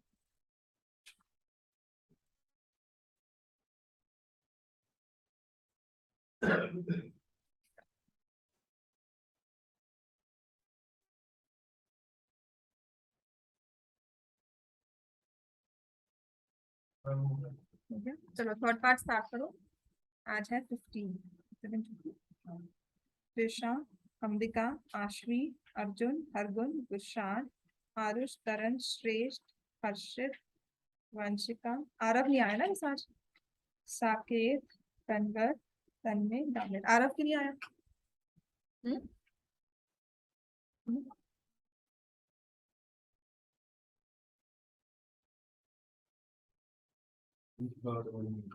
थर्ड वाला नहीं है? हाँ जी, तभी मैंने कहा था थर्ड वाला बहुत इंपॉर्टेंट है। और जैसे थर्ड क्वेश्चन दिया हुआ है ना, थर्ड पार्ट दिया है, वैसा ही आपके एग्जाम्स में आता है। PQ की लेंथ दी हुई है, PQ कितना दिया हुआ है हमें? 1.28 सेंटीमीटर। PR कितना दिया हुआ है हमें? 2.56 सेंटीमीटर। फिर हमें दिया हुआ है PE, इसकी लेंथ है 0.18 और PF की है 0.36। जैसे आपको PF दिया ना, समटाइम्स आपको FR दिया होता है, ठीक है? तो अब क्या लेंगे? PE upon EQ। PE दिया हुआ है 0.18 और EQ लेना है, तो मुझे क्या करना है? 1.28 माइनस 0.18 कितना हो जाएगा? 1.10 and this will be 18/110। ठीक है, नेक्स्ट आ जाएंगे। यहाँ दिया हुआ है मुझे 0.36 और यहाँ पे मैं क्या लिखूंगी? 2.20। PF is 0.36 upon 2.56 minus 0.36 This will be 0.36 by 2.20. So 36 by 220, again 18 by 110. They are equal. Hence, by converse of basic proportionality theorem, EF is parallel to QR. Hence, proved.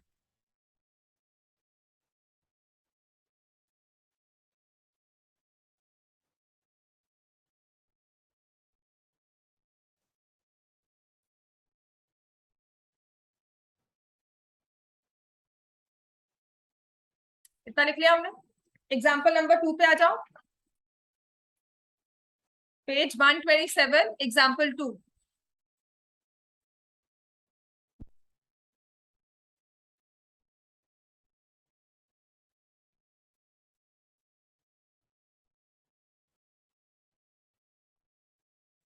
ABCD is a trapezium with AB parallel to DC.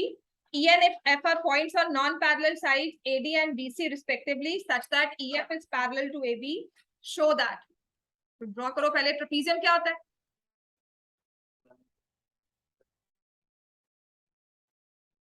हाँ, लेकिन पहले होता क्या है trapezium? एक quadrilateral जिसमें only one pair of opposite sides are parallel. Only one pair, वरना parallelogram बन जाएगा.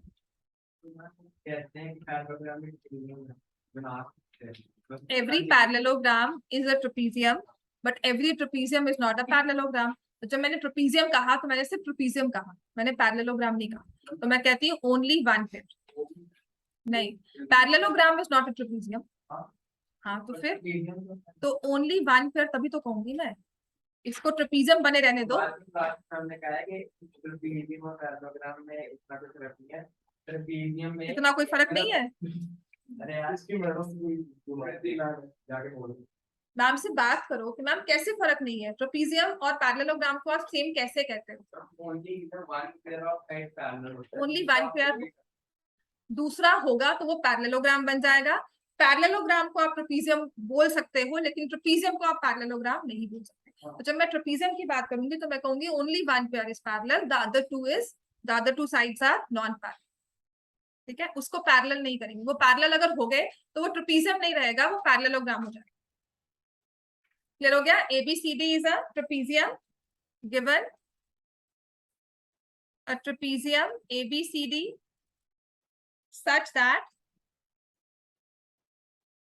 कौन सी साइड्स पैरेलल है? AB is parallel to DC. अब उसने कहा है E and F are points on sides or non-parallel sides AD and BC such that EF is parallel to BC.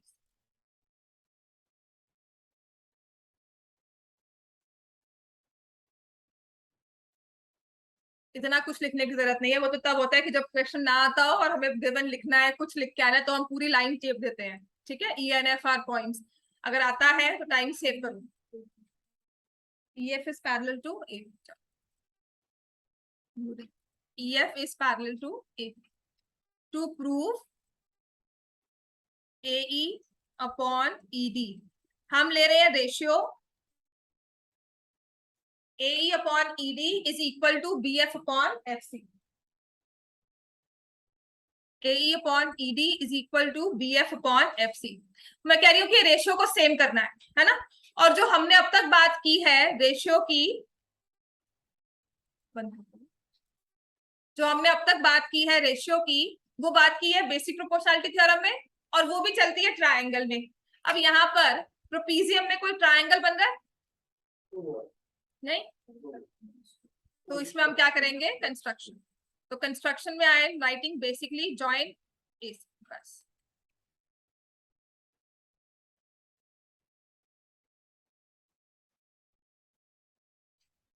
AC को ज्वाइन किया और it intersects EF at point G, which intersects EF at point. ठीक है, और क्योंकि ये हमारी construction है तो इसे मैं हाँ जी बिल्कुल।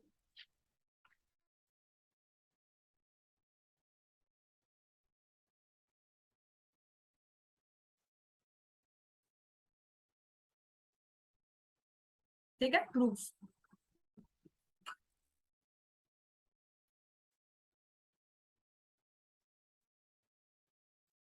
आपको दिया हुआ है कि ए बी जो है वो पैरेलल है ई एफ को, राइट? ए बी पैरेलल है ई एफ को, ये दिया हुआ है ना। एंड ऑल्सो ये तो गिवन है हमें, और मैंने लिया है कि जो ए बी है, sorry, A B is parallel to E F, ये हमने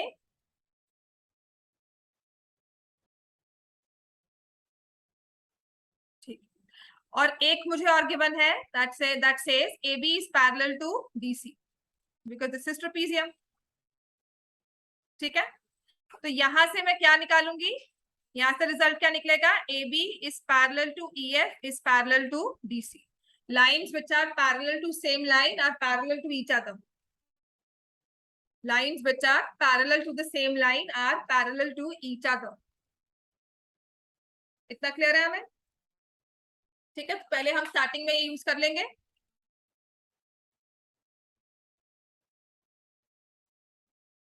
हाँ जी, नेक्स्ट लिखो प्रूफ पर सेकेंड पार्ट।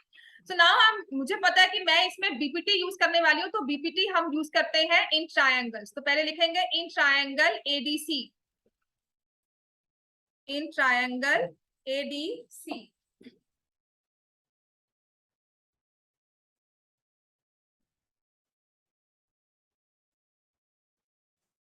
इन ट्रायंगल एडीसी ऐसे EG is parallel to DC, ratio form करें in triangle EDC, since EG is parallel to DC, so by basic proportionality theorem,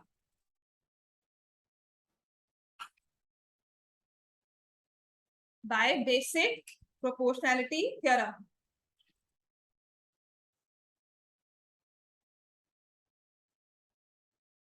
हाँ अर्जुन बताओ क्या रेशियो होगी अब इस ट्रायंगल में साइड्स की या पार्ट्स की?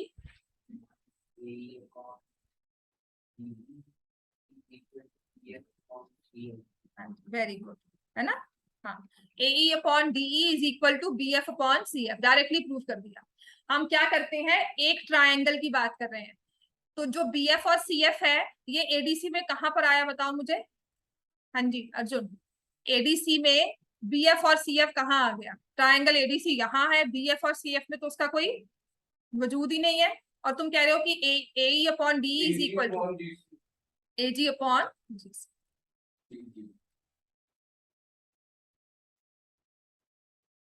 ठीक है, AE upon DE is equal to AG upon GC। इतना क्लियर हो गया हमें? This is my first. Similarly in triangle ABC, GF is parallel to AB।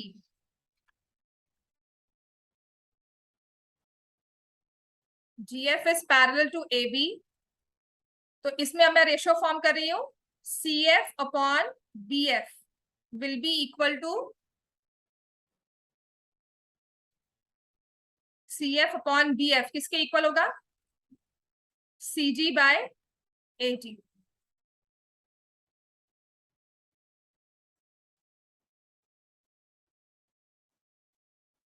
ठीक है, यहां पर आपने रेशियो ली थी AG बाय GC, और यहाँ ले रहे हो CG बाय AG, तो इसको मैं यहाँ पर I'll write it like this, BF upon CF is equal to AG upon CG। Clear हो गया? दोनों की राइट हैंड साइड को हम सेम करेंगे। यहाँ पर AG बाय GC दिया हुआ था, तो यहाँ पर भी मैं AG बाय GC ही लिखूंगी। This is number 2 and then I'll say from 1 and 2, from 1 and 2 AE upon DE is equal to BF upon C, BF upon FC।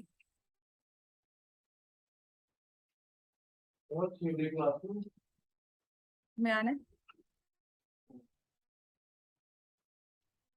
That depends, आपकी ट्रिग्नोमेट्री किन किन की रहती है।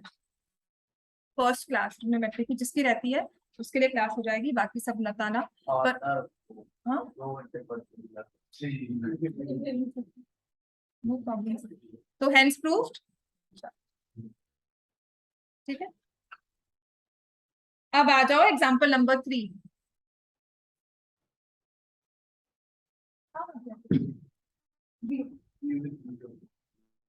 इसका ध्यान कम रखो, अपना ध्यान रखो, ज्यादा अच्छा रहेगा।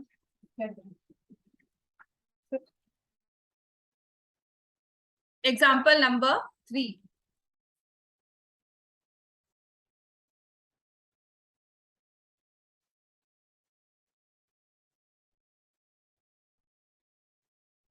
In figure 6.16, PS by SQ is equal to PT by PR. Angle PST is equal to angle PRQ.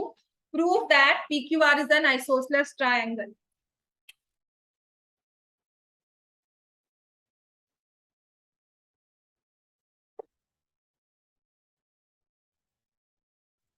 एक ट्रायंगल ड्रॉ किया हुआ है PQR,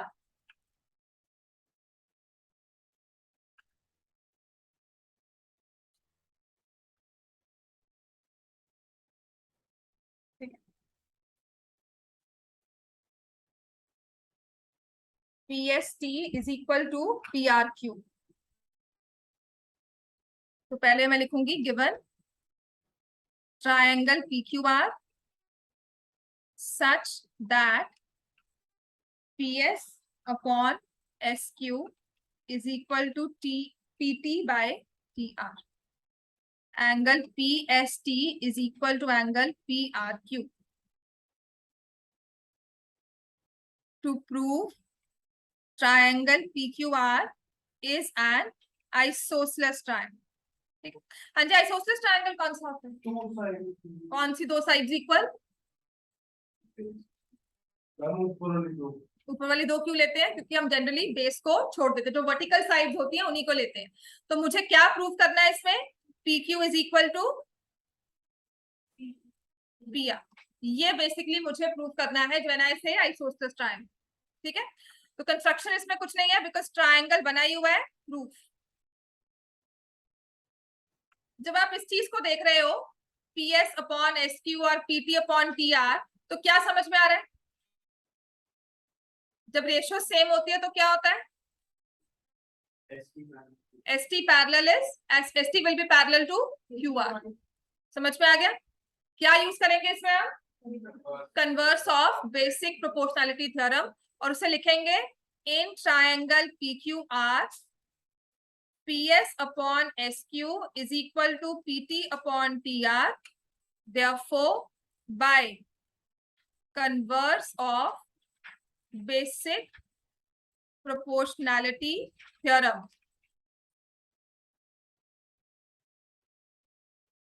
by converse of basic proportionality theorem, ST is parallel to QR.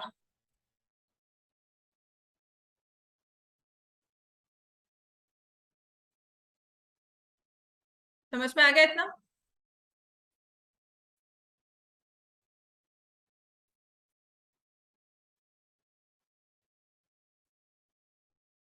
ठीक है, इसके बाद मैं कह रही हूं माई line ST is parallel to QR. Parallel lines के साथ हमने क्या पढ़ा हुआ है? Corresponding angles. ST is parallel to QR and PQ is transversal. Therefore, angle PST is equal to angle PQR. कौन से एंगल्स हुए ये? Corresponding angles. ठीक है, और गिवन में है angle PST is equal to angle PRQ. This is given. तो from 1 and 2, PST PQR के इक्वल है और PST PRQ के भी इक्वल है, तो क्या आ जाएगा? PQR is equal to PRQ. Angle PQR is equal to angle PRQ.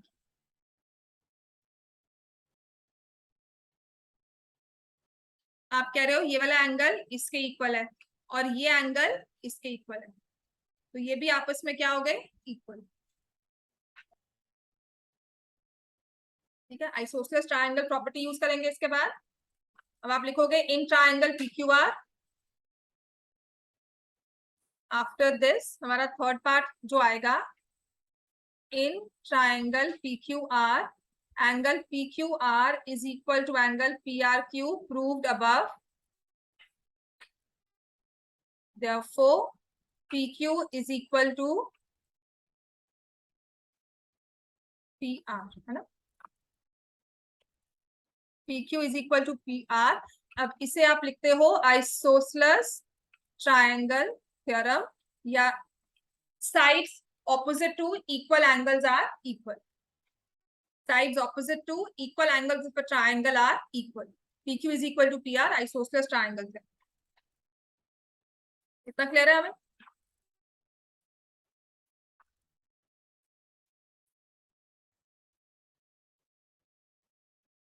Question number 3, exercise 6.2, question number 3। हाँ, यहाँ पर आप लिखोगे therefore triangle PQR is isosceles, is an isosceles triangle, hence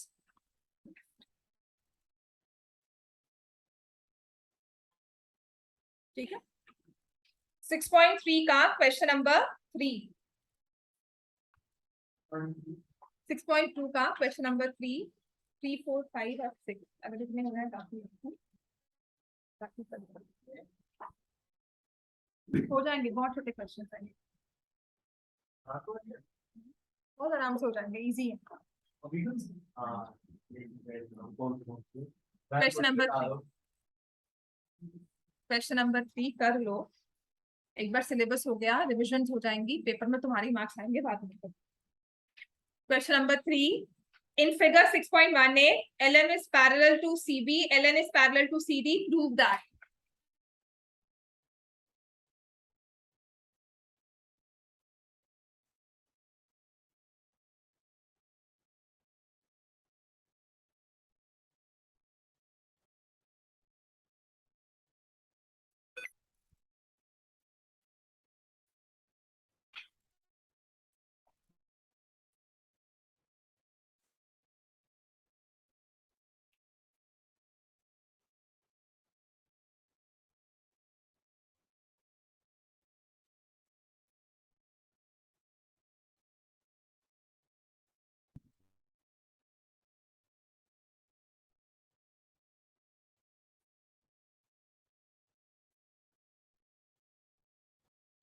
Given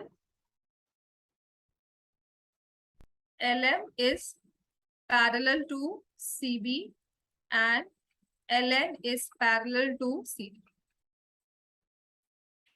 to prove AM by AB is equal to AN by AB।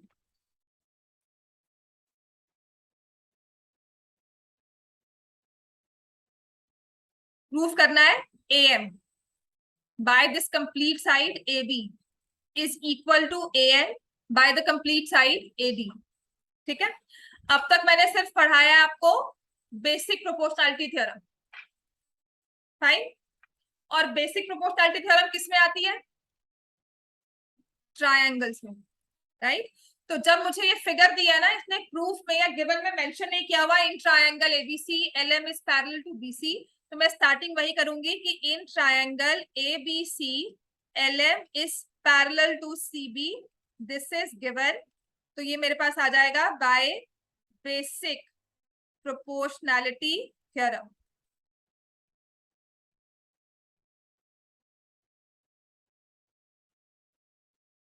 AM upon MB is equal to AL upon LC। समझ में आ गया इतना? कोई confusion यहां तक?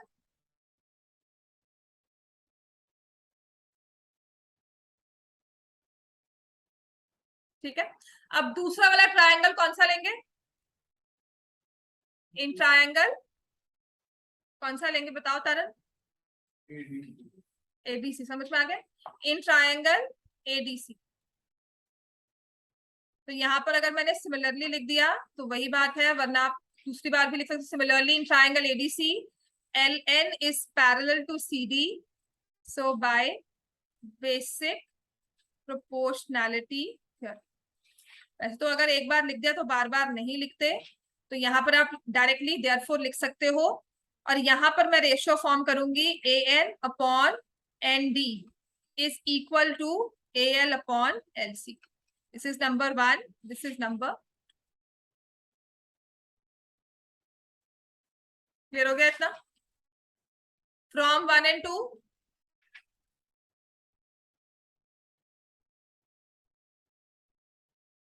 AM upon MB is equal to AN upon ND because each is equal to AL upon LC।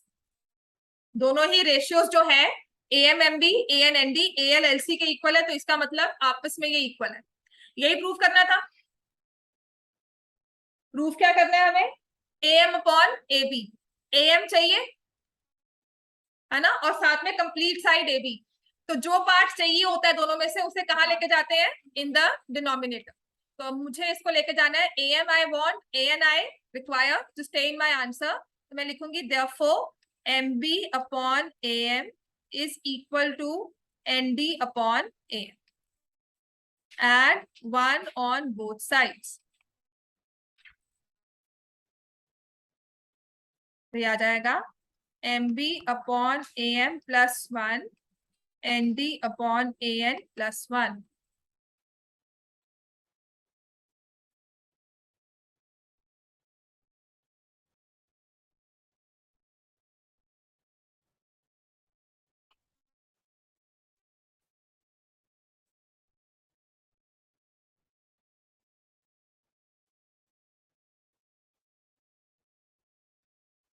ठीक है, फिर हो गया इतना।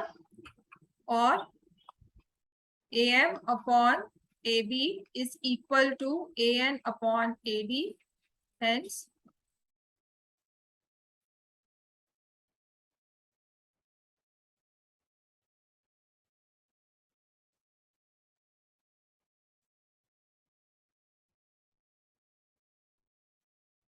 क्वेश्चन नंबर 4 इसके बाद।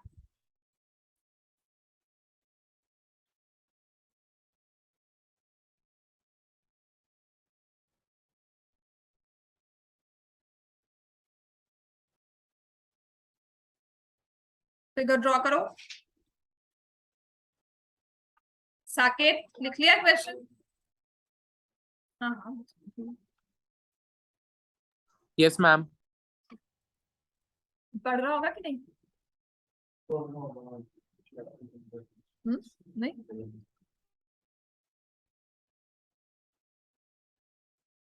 क्वेश्चन नंबर 4 6.19 फिगर ड्रॉ करो। लाइंस पैरेलल देखो।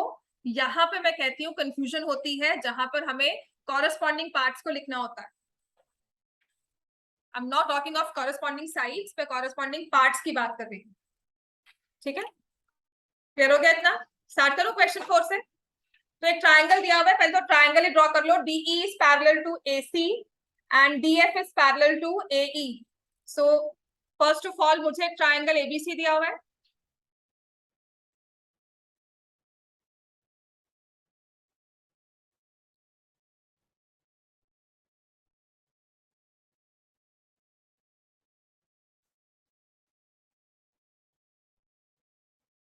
DE पैरेलल टू AC रखा है, तो मैं पहले DE parallel to AC draw कर रही हूँ।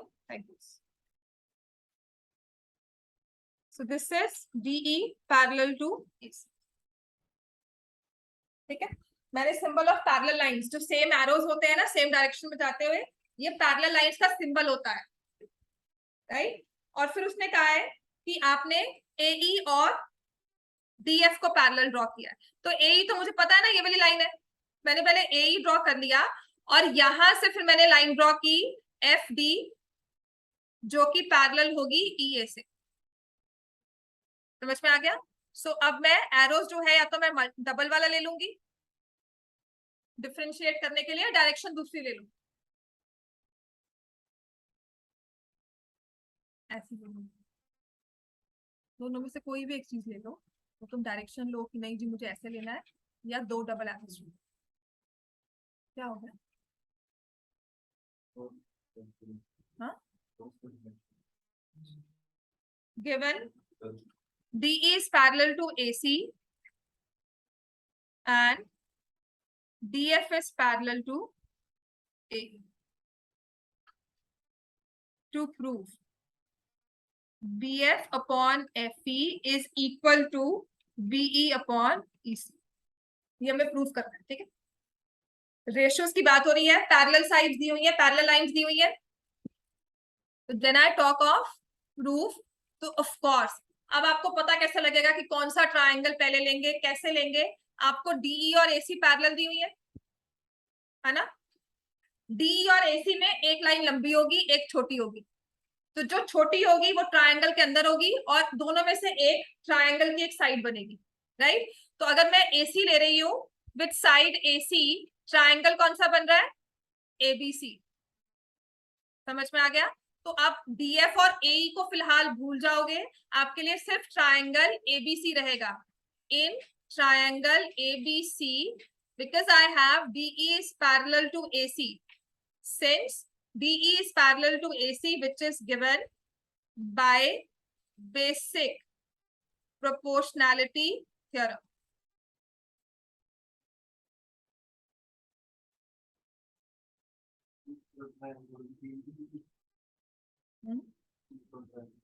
DBE, हाँ जी DBE लेंगे, बताओ। वेरी गुड, फिर सोचो। बाय बेसिक प्रोपोर्शनैलिटी थ्योरम, अब देखो आपने लिया हुआ है DE पैरेलल टू AC, तो मैं साइड्स कौन सी लूंगी अब? BD upon DA is equal to BE upon EC। समझ में आ गया? BD upon DA is equal to BE upon EC। अब दूसरा ट्रायंगल हम कौन सा लेंगे, इसका क्लू हम लेते हैं। हमें दूसरी साइड डी कौन सी हुई है? DF और AE, दोनों में से बड़ी कौन सी लग रही है? AE। तो AE के साथ एक ट्रायंगल बनेगा, क्योंकि आपको एक साइड लेनी है और एक लाइन ट्रायंगल के बीच में होगी, इसीलिए। और जो ट्रायंगल के बीच में होगी वो पैरेलल वाली साइड को छोटी ही होगी, उससे छोटी ही होगी। तो आई टेक ट्रायंगल ABE। समझ में आ गया हर्षित? इन ट्रायंगल ABE अब मैं ले रही हूं DF is parallel to AE। ये देखो ये DF है, this is parallel to AE। इसके पैरेलल होने से जो हमारे पास पार्ट्स आए वो है BD upon DA is equal to BF upon FE। ठीक हो गया? BD अपॉन DA, तो मैंने यहां से भी B से स्टार्ट होता हुआ पार्ट लिया BF, और दूसरा पार्ट था FE। क्लियर हो गया? आप ट्रायंगल BDE क्यों नहीं लोगे? बिकॉज BDE में कोई भी पैरेलल लाइन नहीं आई। कॉस DE आ गई, लेकिन DE के साथ कोई पैरेलल लाइन बनकर आए ऐसा नहीं है, ठीक है, विद इन द ट्रायंगल। तो ये मेरे पास आ गई दो, from 1 and 2, from 1 and 2। BD और DA दोनों में सेम है, तो मेरे पास आ जाएगा BF upon FE is equal to BE upon EC, because each is equal to BD upon DA, hence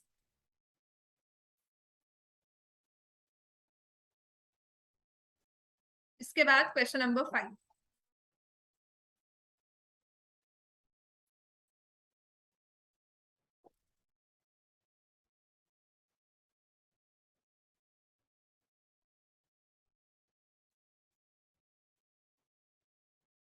कितने हो जाएंगे? 10 मिनट। क्वेश्चन नंबर 5 कर लिया सबने?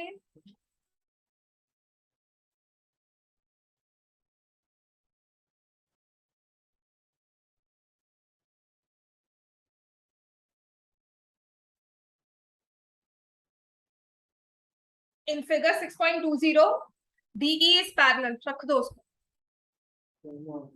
चाहे जो भी आ रहा है बंद करके रखो। DE is parallel to OQ, DF is parallel to OR. यहाँ रखो, रख यहाँ पे, नहीं तो मम्मा का फोन आता है किसी का आता है। हाँ रखता रखता।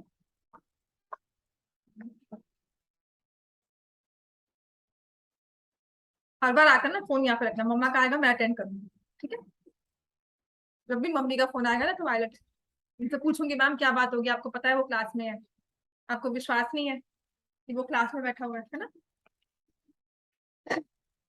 क्वेश्चन नंबर 5, तो इन फिगर 6.20 पहले तो फिगर ड्रॉ करो।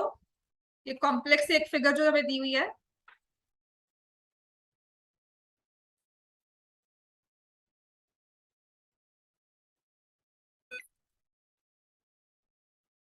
PQR।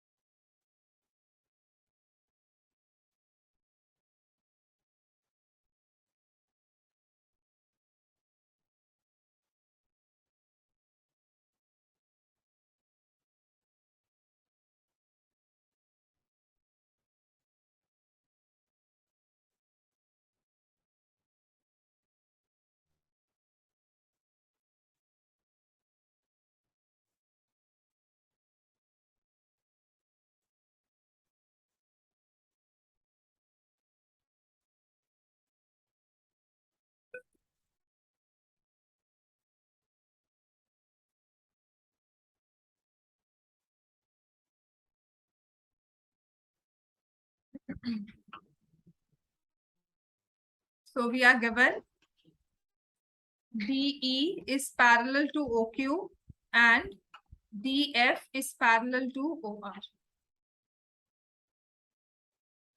To prove EF is parallel to Q.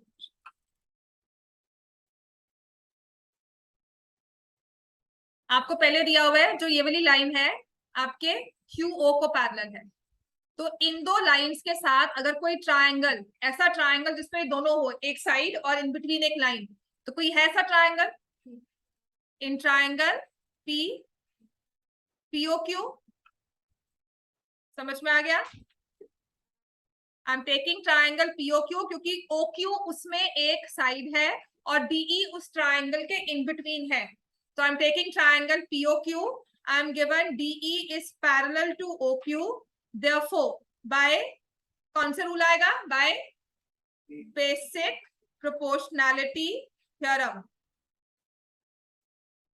by basic proportionality theorem. So we have PE upon EQ is equal to PD upon DO. This is number 1. श्रेष्ठ बताओ दूसरा triangle आप कौन सा लेंगे, कौन सा, POR, ठीक है, PRO भी ठीक था, in triangle POR, right? So we have DF is parallel to OR, फिर वो निकाल लो, इसका मतलब फोन निकाल लो, है ना। DF is parallel to OR, so यहाँ पर हमने so therefore we have PD upon DO is equal to PF upon FR.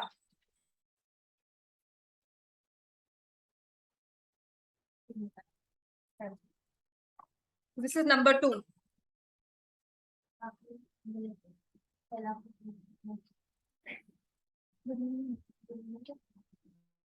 आप you read from left to right ना, तो लेफ्ट में तुम्हारे पास ये आया, फिर तुमने ये, ऐसी कोई मतलब हार्ड एंड फास्ट रूल नहीं है, अगर हमारे टीचर कहते हैं कि नहीं अच्छा लिखो तो लिख देना, ठीक है।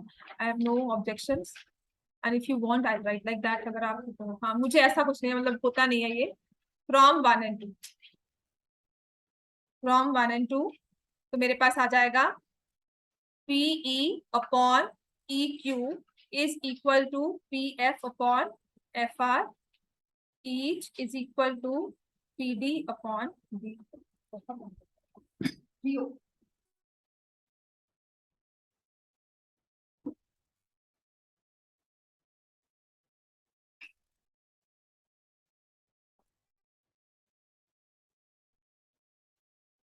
इतना क्लियर हो गया बच्चे? राइट, ये तो हमें प्रूव करना नहीं था, हमें तो प्रूव करना है कि जो EF है वो QR के पैरेलल है। तो यहां पर आपका बेसिक प्रोपोर्शनैलिटी थ्योरम यूज हुआ है, साथ ही साथ उसका क्या यूज होगा, कन्वर्स। तो अब हम कौन से ट्रायंगल की बात करेंगे? देखो, PE upon EQ is equal to PF upon FR। अगर दिख रहा है ये हमें, PE दिया हुआ है, साथ में दिया हुआ है QEQ, और यहां दिया है PF और साथ में दिया है FR। तो कौन सा ट्रायंगल बन के आ रहा है इनके साथ? इन triangle PQR, PE upon EQ is equal to PF upon FR. Therefore, by ये proved above by converse of basic proportionality theorem, we have EF is parallel to QR, hence proved. चलो जाओ, ठीक है? EF is parallel to QR, hence proved.